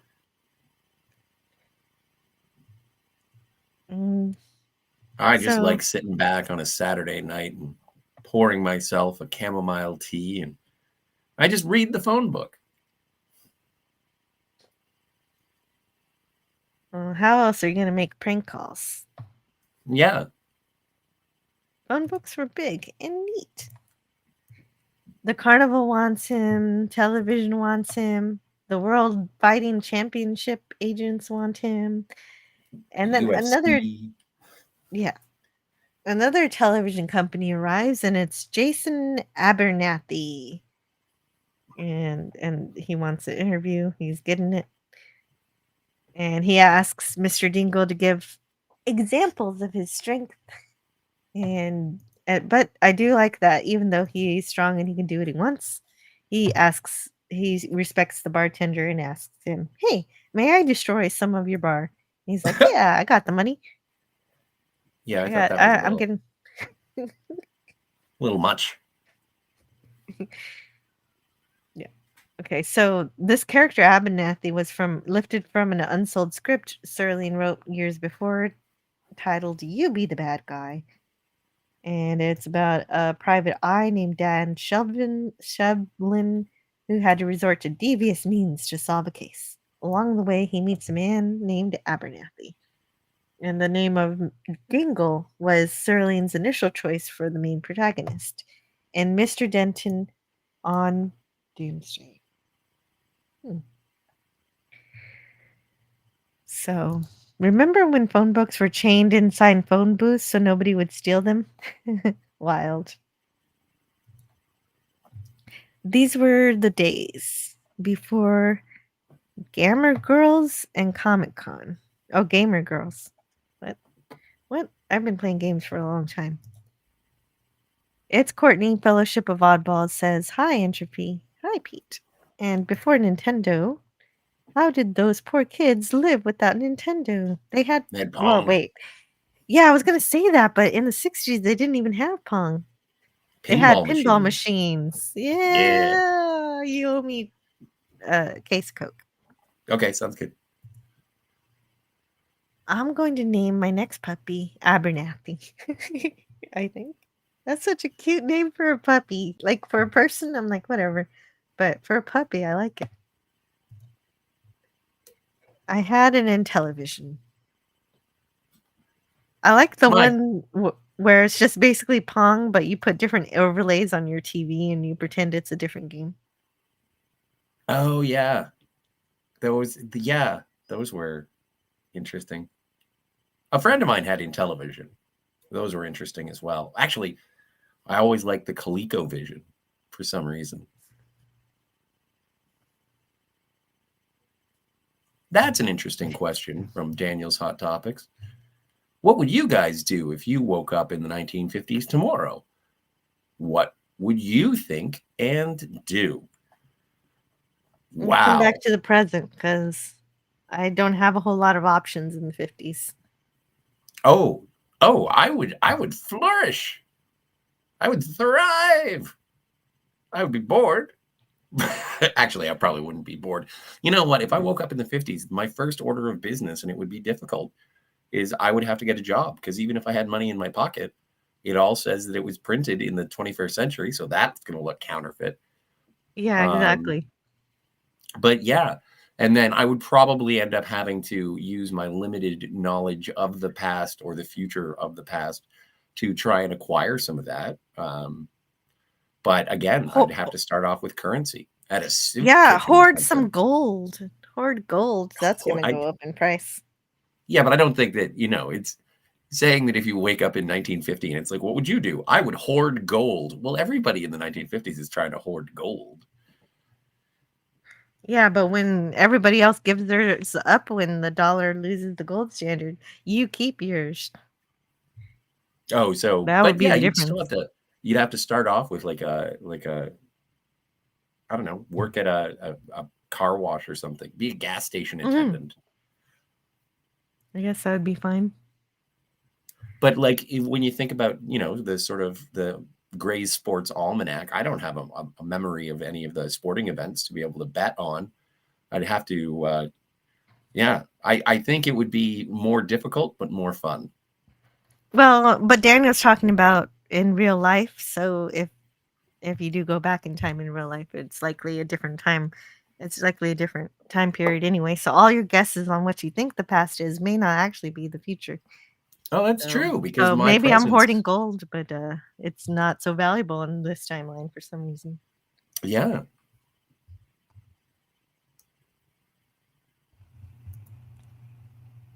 It's Courtney says, I dress really cool and ride in a cool old car. Oh, that's Yes. a good idea. Oh, yeah. Like, I'd have to get a suit. I'd go to a drive-in movie with that cool car. I would buy a packet of Chesterfields unfiltered. Hells yes. And Courtney says, I'd find me a husband and bake brownies too. Or find Betty Page and go the smut route. Yeah. Oh, that could be fun. This is where Stephen King's 11/22/63 would have some useful examples. Yeah, I guess. Yeah, because this is from 1961. So I'd have to, there would be things that I would be able to figure out. But again, I think I'd still have to wait like a couple of years, and I don't know what I'm going to bet on the assassination of JFK, and that's just going back to 11/22/63. But okay, so we humored that question, I think, long enough. Fair James enough. Caserta says, I'd have to see a picture of you first. I think he's talking to Courtney. Anyway. Okay. Mr. Dingle gets permission to wreck the bar, which he does. He punches the hole in the wall very easily. Yes. Next, he breaks a table in half with only his fist, which a lot of martial arts artists can probably do. Then he rips the bar stool off the bar. Everyone cheers and claps at his feet. And Mr. Dingle sees better from before, who realizes he's in trouble now. So Mr. Dingle shoves the cigar in Better's mouth, picks him up, and spins him around and around. And then he drops him out. He drops him down with a perfect amount of force to humiliate him, but not really hurt him so much. So I suppose Mr. Dingle is finally starting to learn some control with his strength. And doesn't hurt him the way that Better probably would if he had the same amount of strength. So in a way, he's actually holding back. This jerk does, at least gets what's coming to him, in a not too cruel way. But the Martians are not impressed. Most inferior, we give him the strength of 300 men, and he uses it for petty exhibition. And so the Martians decide it's time to take away Mr. Dingle's power. He didn't really use it for good or anything. He's just playing. So Just showing off. he's gonna lose. Yeah, he's gonna lose it now. And so Well, then he's I wonder what their intentions for him were. Like he was going to rise up and become ruler of Earth or something. I don't know exactly, or maybe use his powers for good and save people and stuff. So, but he didn't. I don't know. He just didn't do what the Martians wanted him to do. But if they wanted him to do something specific, why not influence him in such a way? But I guess maybe they didn't want to muddy the results. I suppose. So, Mr. Dingle's last feat of super strength is to lift the building with his bare hands, and he does, but at that same time, the Martians take away his powers. So that's the end of that. Everyone suddenly turns on him, calling him a fake. And he's unable to do anything that he did before. And I can yeah, say there we- goes those coils. Those nipples. Yeah, the coil nipples. And he hurts himself when he tries. So he tries to do all the feats over again. He can't do anything again. And then seeing him weak again, the better comes to get him back. He twists his nose, but at least O'Toole stops him and runs everyone out of the bar, protecting Mr. Dingle. Mr. There you go. Abernathy says, "Ladies and gentlemen, you have this station's abject apology. We didn't realize that it was a trick, obviously. Well, we're off the air. For good, I think. So long, Hercules."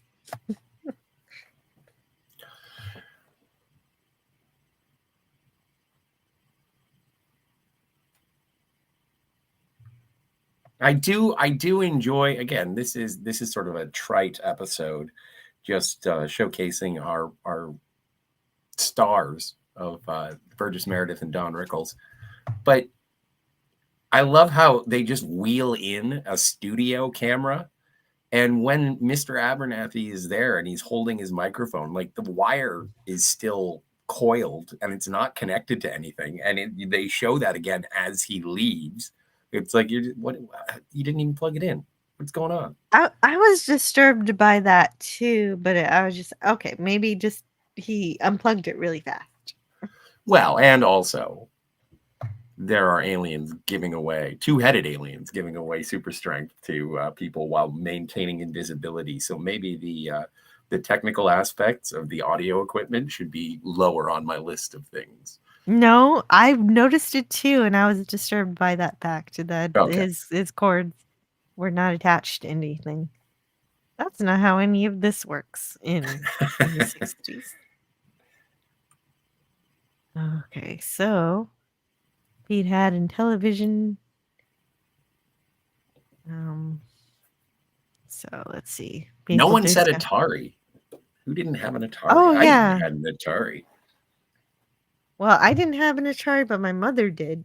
And I got one for my son when he was 4 because I wanted him to know where video games came from before he ultimately became consumed by them as he grew older, which was a good idea. He still enjoys N64 games. I'm a big fan of Qbert. And Courtney says, "Scroll up and Jill Notes bot posted my link." And that's true. Let's see where that is. We got to find where Courtney joined us. And there it is. She says, "Hi." And Hey. here's Courtney's channel link where you can subscribe and see Courtney.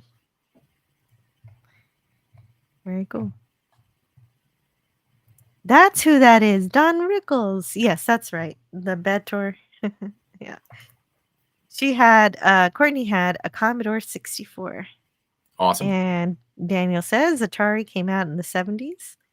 He also loves the N64, but the GameCube is his number one favorite. Oh, wow. Okay. Well, I prefer Ocarina of Time if we're talking about Zelda games. But Wind Waker from the GameCube is still pretty cool. It's a good exploring game. But Entropy Manor loves some Cuber.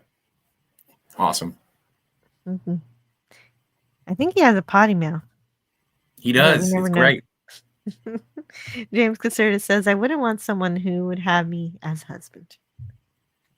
Okay. That's isn't that like a catch-22? It's that thing in the back of your head. It's like, I understand where you're coming from, James. But after you get over the initial shock and surprise that someone would actually take you as a husband, then, let it slide. Accept the good fortune. Or continue to dwell and be completely suspicious.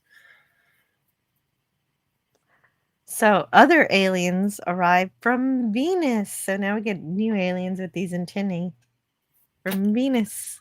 And they're played by a couple of 9-year-olds wearing mustaches, eye stalks, and bald caps. And so to help publicize this episode, the September 5th, 1960 issue of Life magazine featured a photo spread of Greg Irvin and Donnie Lodsby, both 9 years old, as the super smart visitors from the planet Venus. The photo revealed the adult supervisor on the set and a technician at the makeup set, complete with 2 mirrors where the makeup were applied to the juveniles. Seems like a cool magazine. I wouldn't mind having it. And also, since you're not going to get to see these Venusians, they walk sideways. They have a little bit of cartoony sound when they move as well. And so they're also scientists. But instead of strength, they want to give somebody super intelligence. And the Martian says, he's certainly sub-physical. I wouldn't be surprised if he's sub-mental too. So he's so I guess they want to give someone who doesn't have any as much intelligence or as much strength these attributes. And so the Venusians are happy with this advice, and they give him incredible intelligence. And I wonder, well, will he use this more wisely than he did strength? And immediately what he does with it is, use it for betting. So, yes, calculate the probability of the at-bat. Mhm. Joseph thinks it's 5-1 that the batter will hit the ball, and the batter says he can't do it at all. And Mr. Dingle gives scientific and statistical probability and calculus laws of chance to determine the factors that will lead to Johnny Logan hitting a home run, which he does. But we do not get to see the episode Mr. Dingle the Smart because the episode's over. Yeah. Everybody's shocked by his intelligence, and here we go again. Woo. But it's even a cruel twist of fate, even for the Twilight Zone, is that Rod does give the closing narration and says, "Oh, don't worry, his intelligence will probably be rescinded soon enough."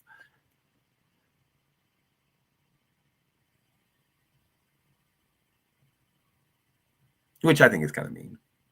Let's give him super strength and take it away. Let's give him super intelligence and then take it away.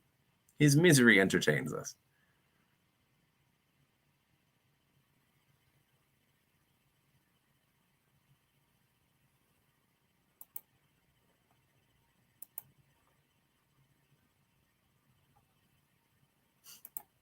Greek Letter says, the Dingle is strong with this one. Wait, wrong movie again. Jill, I don't know if you're muted or not. Oh, did you hear me say, what was the last thing you heard me say? It was a couple of minutes ago. No, I don't recall what you said. I was trying to just to fill. But no, you've got to help me. Did I mention the probability and Yeah, oh, yeah. everything of Yeah. okay. So it wasn't that bad. No. You said we So won't see the I'm go- episode Mr. Dingle the Smart because the episode's over. yes. Okay, so I'm going to read what Mr. Dingle says, the last thing he says, and then I want you to read the closing narration, which is already in the private chat. And so the last Cool. thing Mr. Dingle says is, now it appears to me, it is apparent in a mathematical plan that the entire quantum theory of space and time relativity must have been equated with the Parmenian role of definitive numerical dialectic algebraic and must be further annotated. I think at the end there they just put a bunch of random words together. It's just silly. But here's Scotty R37 with the closing narration. Exit Mr. Luther Dingle, former vacuum cleaner salesman, strongest man on earth, and now mental giant. These latter powers will very likely be eliminated before too long, but Mr. Dingle has an appeal to extraterrestrial note-takers, as well as to frustrated and insolvent bet losers. Offhand, I'd say that he was in for a great deal of extremely odd periods, simply because there are so many inhabited planets who send down observers, and also because, of course, Mr. Dingle lives his life with one foot in his mouth and the other in the Twilight Zone.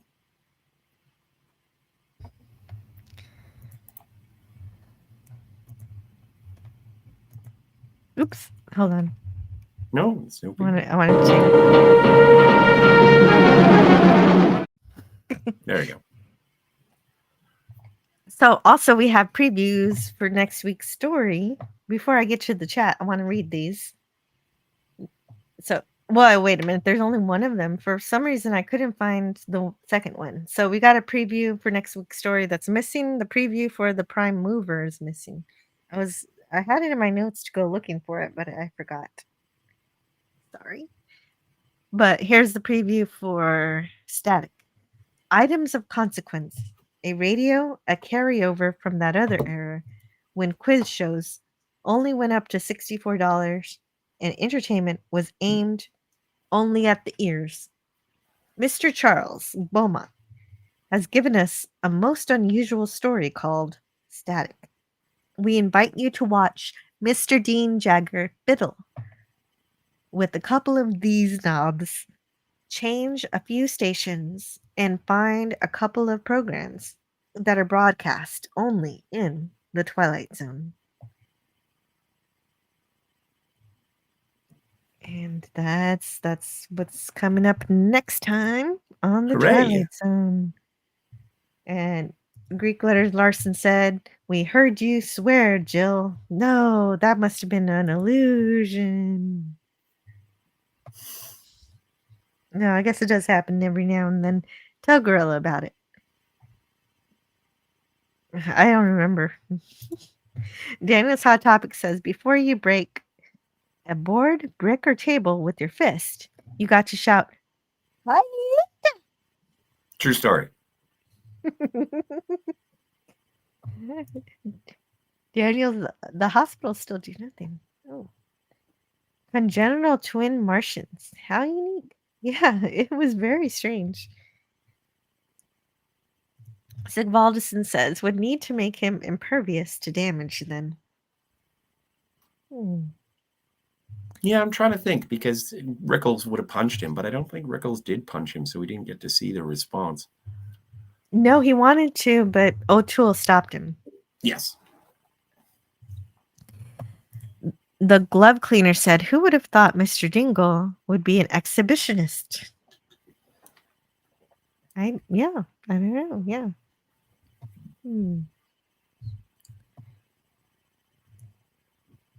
Gavin Blackburn says the aliens need to shave their ears. I don't know. Maybe it helps them stay warm on Mars. Maybe it's an affectation of Martian style. It could be. And let's see here. And then we talked about Zelda. Oh, yeah. Daniel's Hot Topic says Ocarina of Time is a great exploring game, and it's in the Guinness Book of World Records. as one of the best games of all time, along with GoldenEye 64. Yeah, both well deserved. I think Ocarina of Time is the only Zelda game I've ever finished. I finished half of the first one. I got the whole Triforce, and then it said, "Hey, have fun. You know what? You could do it again. Now get started again." And then I was like, no." And then I didn't. That is how old games used to work too. No, but Oh, I think it literally was the second part of the game. Huh.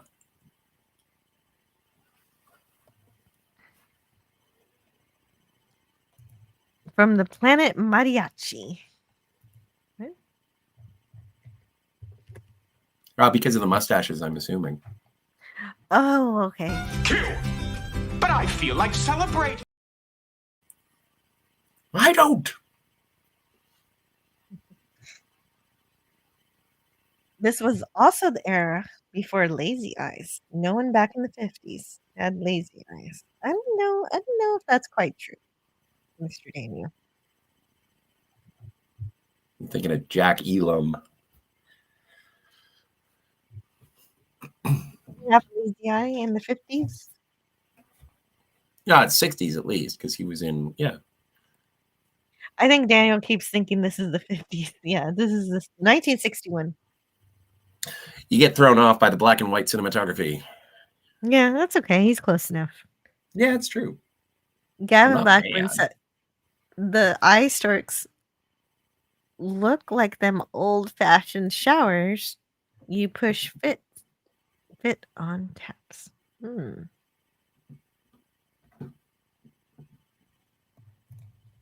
Yeah, I'm sure the alien costumes did use ordinary items.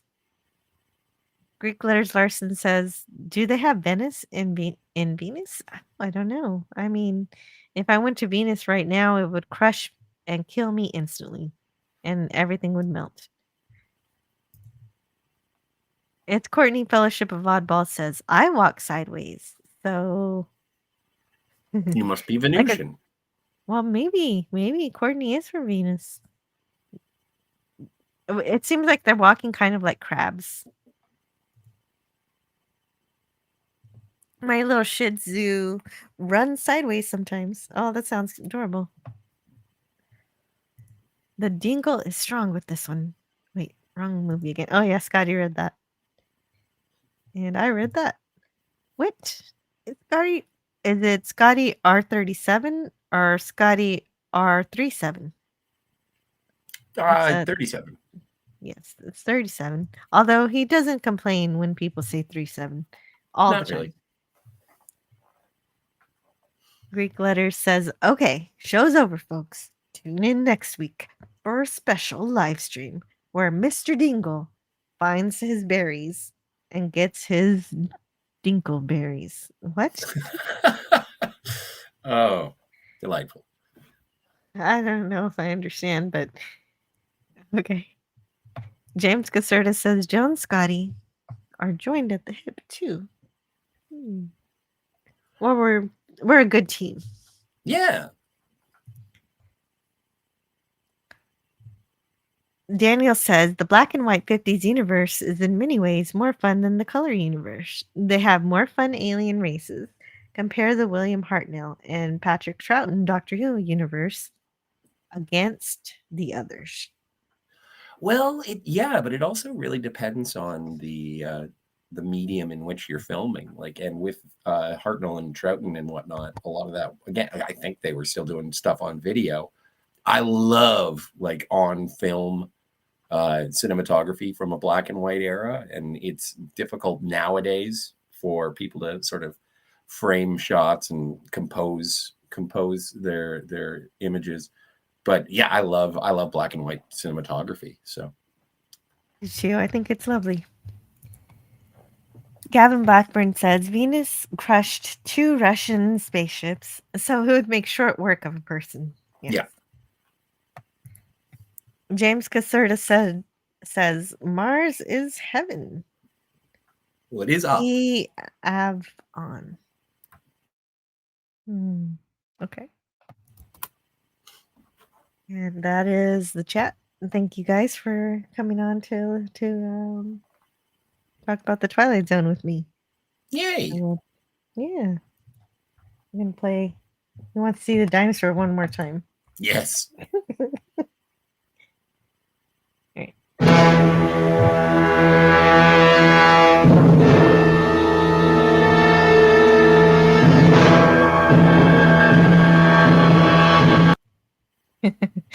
Alan. I love that. I love that it was made just for this episode while they were making another dinosaur movie. So Well, this is, it's been really, really interesting because so far, like the two major blockbusters that were released over the past month, the past couple of weeks, have been a Jurassic Park movie and a Superman movie. We got a little bit of Jurassic Manhattan today, and then we got a little bit of Superman happening with Mr. Dingle. So, yeah, I think we're caught up on the blockbusters of the summer of 2025 so far. I wonder if there's going to be a family of 4 in one of the upcoming Twilight Zone episodes so we can round out that fantasticness. Oh no, I don't know, but you know what? This does fulfill my desire to see some dinosaurs because I did want to see the Jurassic Park movie, but I heard it wasn't that good, so I was like, I don't want to see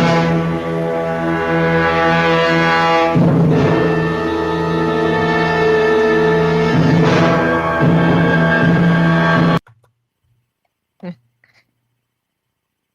But that's lovely. The glove cleaner says, so we had an Odyssey and an Oracle on this episode. See what I did there? The opening sting of the dinosaur music sounds like the opening of the Godzilla theme. And those dinosaurs in the Twilight Zone look so fake. Yeah, they kind of do, but you know what? That's the way that they had to do it back then was stop motion animation. And so, yes, I do appreciate what a long way we've come from this to when we get to the first Jurassic Park movie, in which the dinosaurs apparently look better than they do in the most recent dinosaur movie.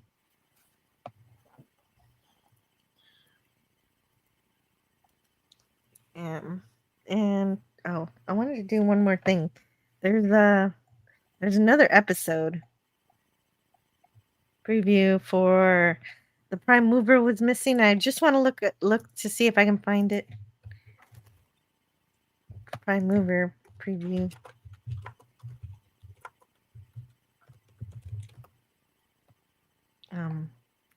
Twilight Zone. Don't give me a movie. Okay, hold on. I just want to see if it's here. And if not, I won't look too much because, of course, we're here at the insert. Hold on just a minute. My son's here for just a second. Absolutely. Is that plasticine? Asks Daniel's Hot Topics. I don't know. Possibly. But I do. Again, it's practical effect, the way it was shot. And I don't mind.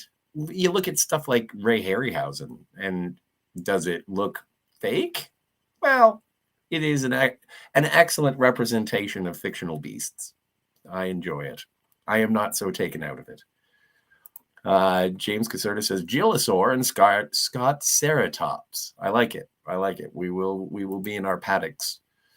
Entropy Manor says stop motion is great. Shame we'll never get another Harryhausen. Yeah, exactly.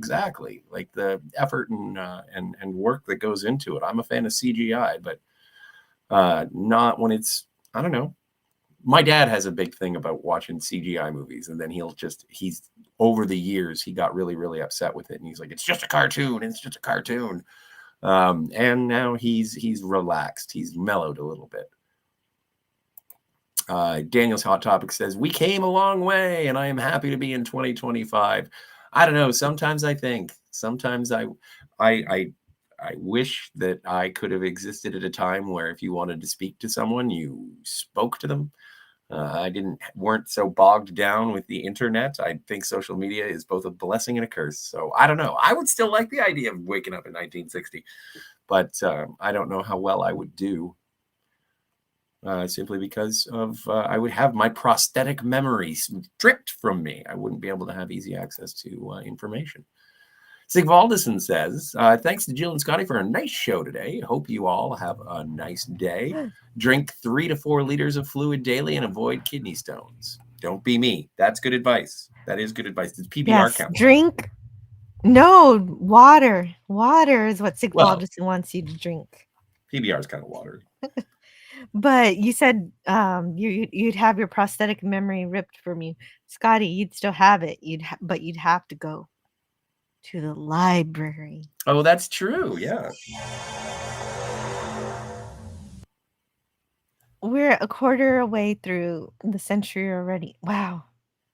Oh, God. Are you trying to make me feel old today, James Caserta? Like Brian Wilson said, I just wasn't made for these times. Greek Letters Larson thinks you shouldn't drink water because you get rusty. That's not true.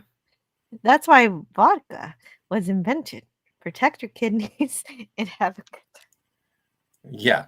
Protect your kidneys, damn your liver. Hello to Kimberly Anhart. Hey. You did teleport to the stream. That is in fact what happens nowadays. I did mean water, tea, etc.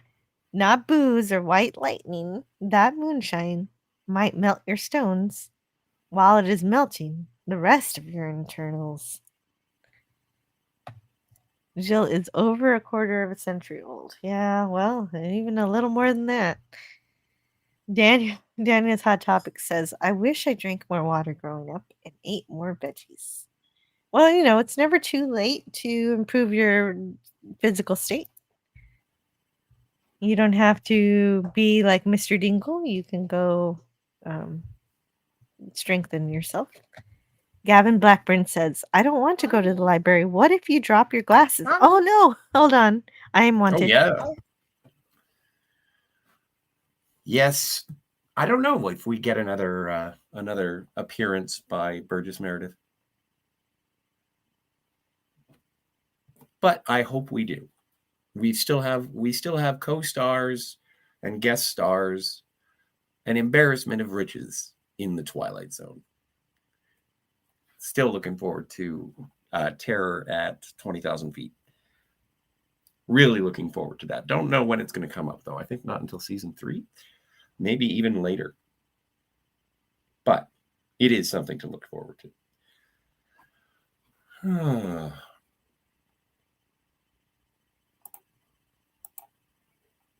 And I think that it would be, it's a good thing that I've stopped referring. I'm glad that I've been able to get through so many of these episodes of the Twilight Zone, having not seen the entire series yet. Going through these and discovering the guest stars, the writers, the production on it. This is a great anthology show, and I'm looking to continue this adventure. Mm-hmm. Oh, Gavin Gavin Blackburn says, yeah. Mm-hmm. 2 more Burgess Meredith episodes to come. Excellent. The Obsolete Man, and the Devil's Printer. Ooh.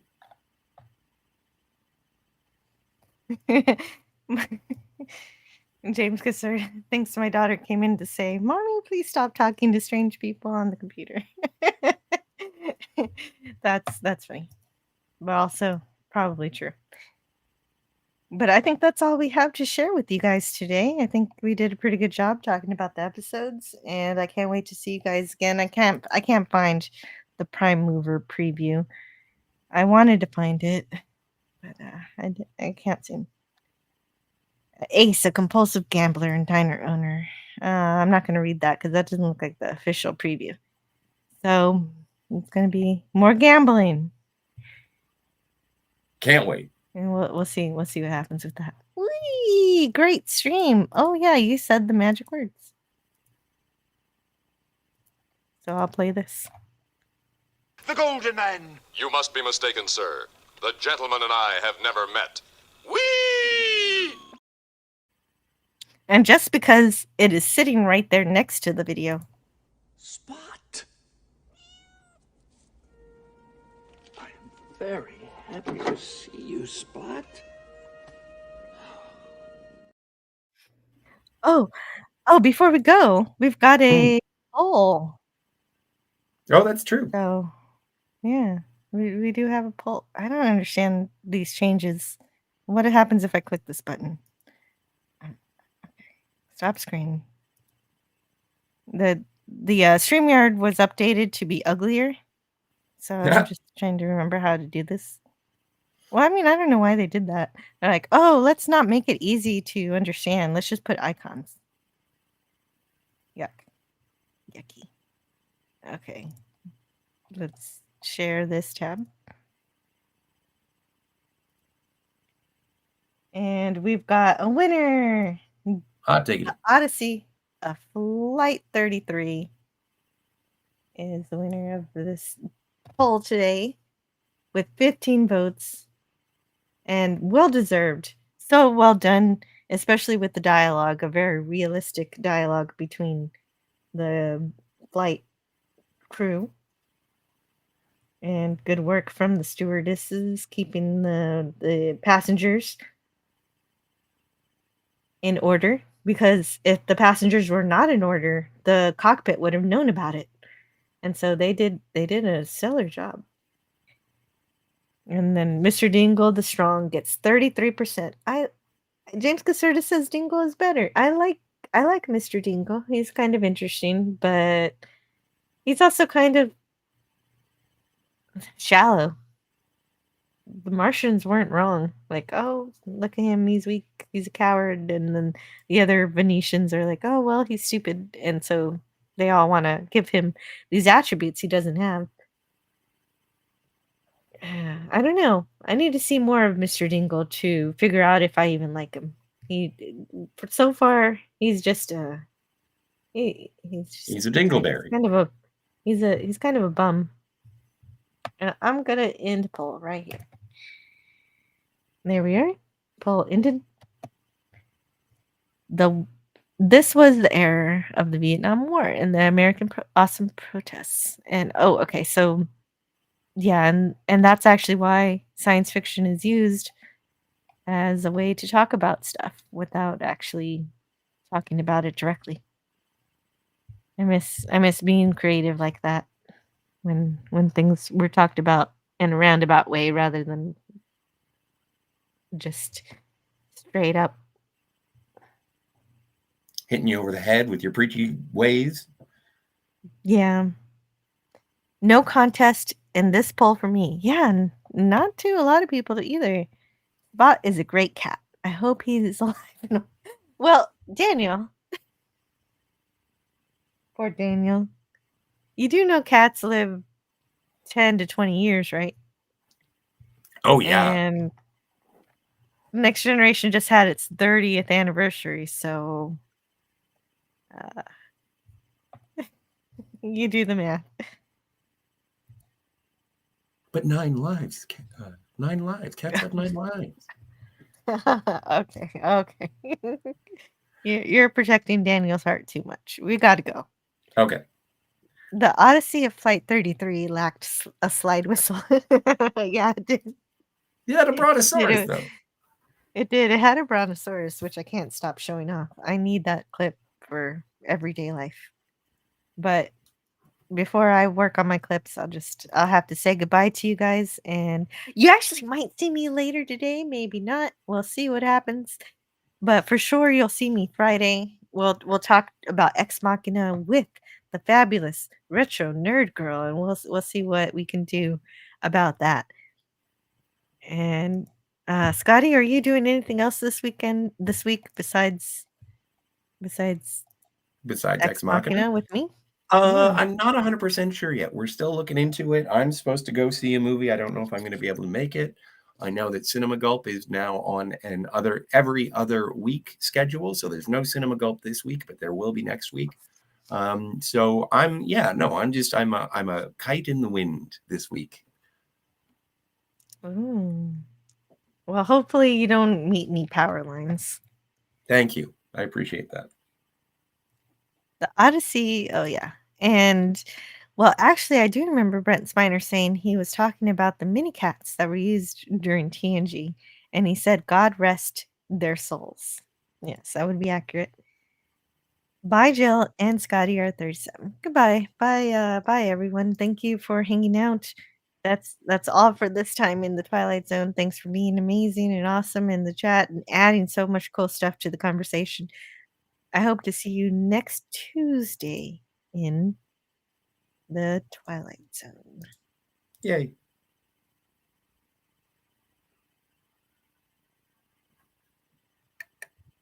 Hmm.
Learn all that is learnable. And the ways our differences combine to create meaning and beauty. It has always been easier to destroy than to create. May we together become greater than the sum of both of us. Well, now you have something new to think about. Carry on. All right, move along. Done. Stop it. Get off of the things. Go outside. Get some food. It's like, it's a time of day where you live. Go do something. Shut up, Snoopy. I don't care. You smoke too much. Let's go. Let's go adventure. Let's go explore.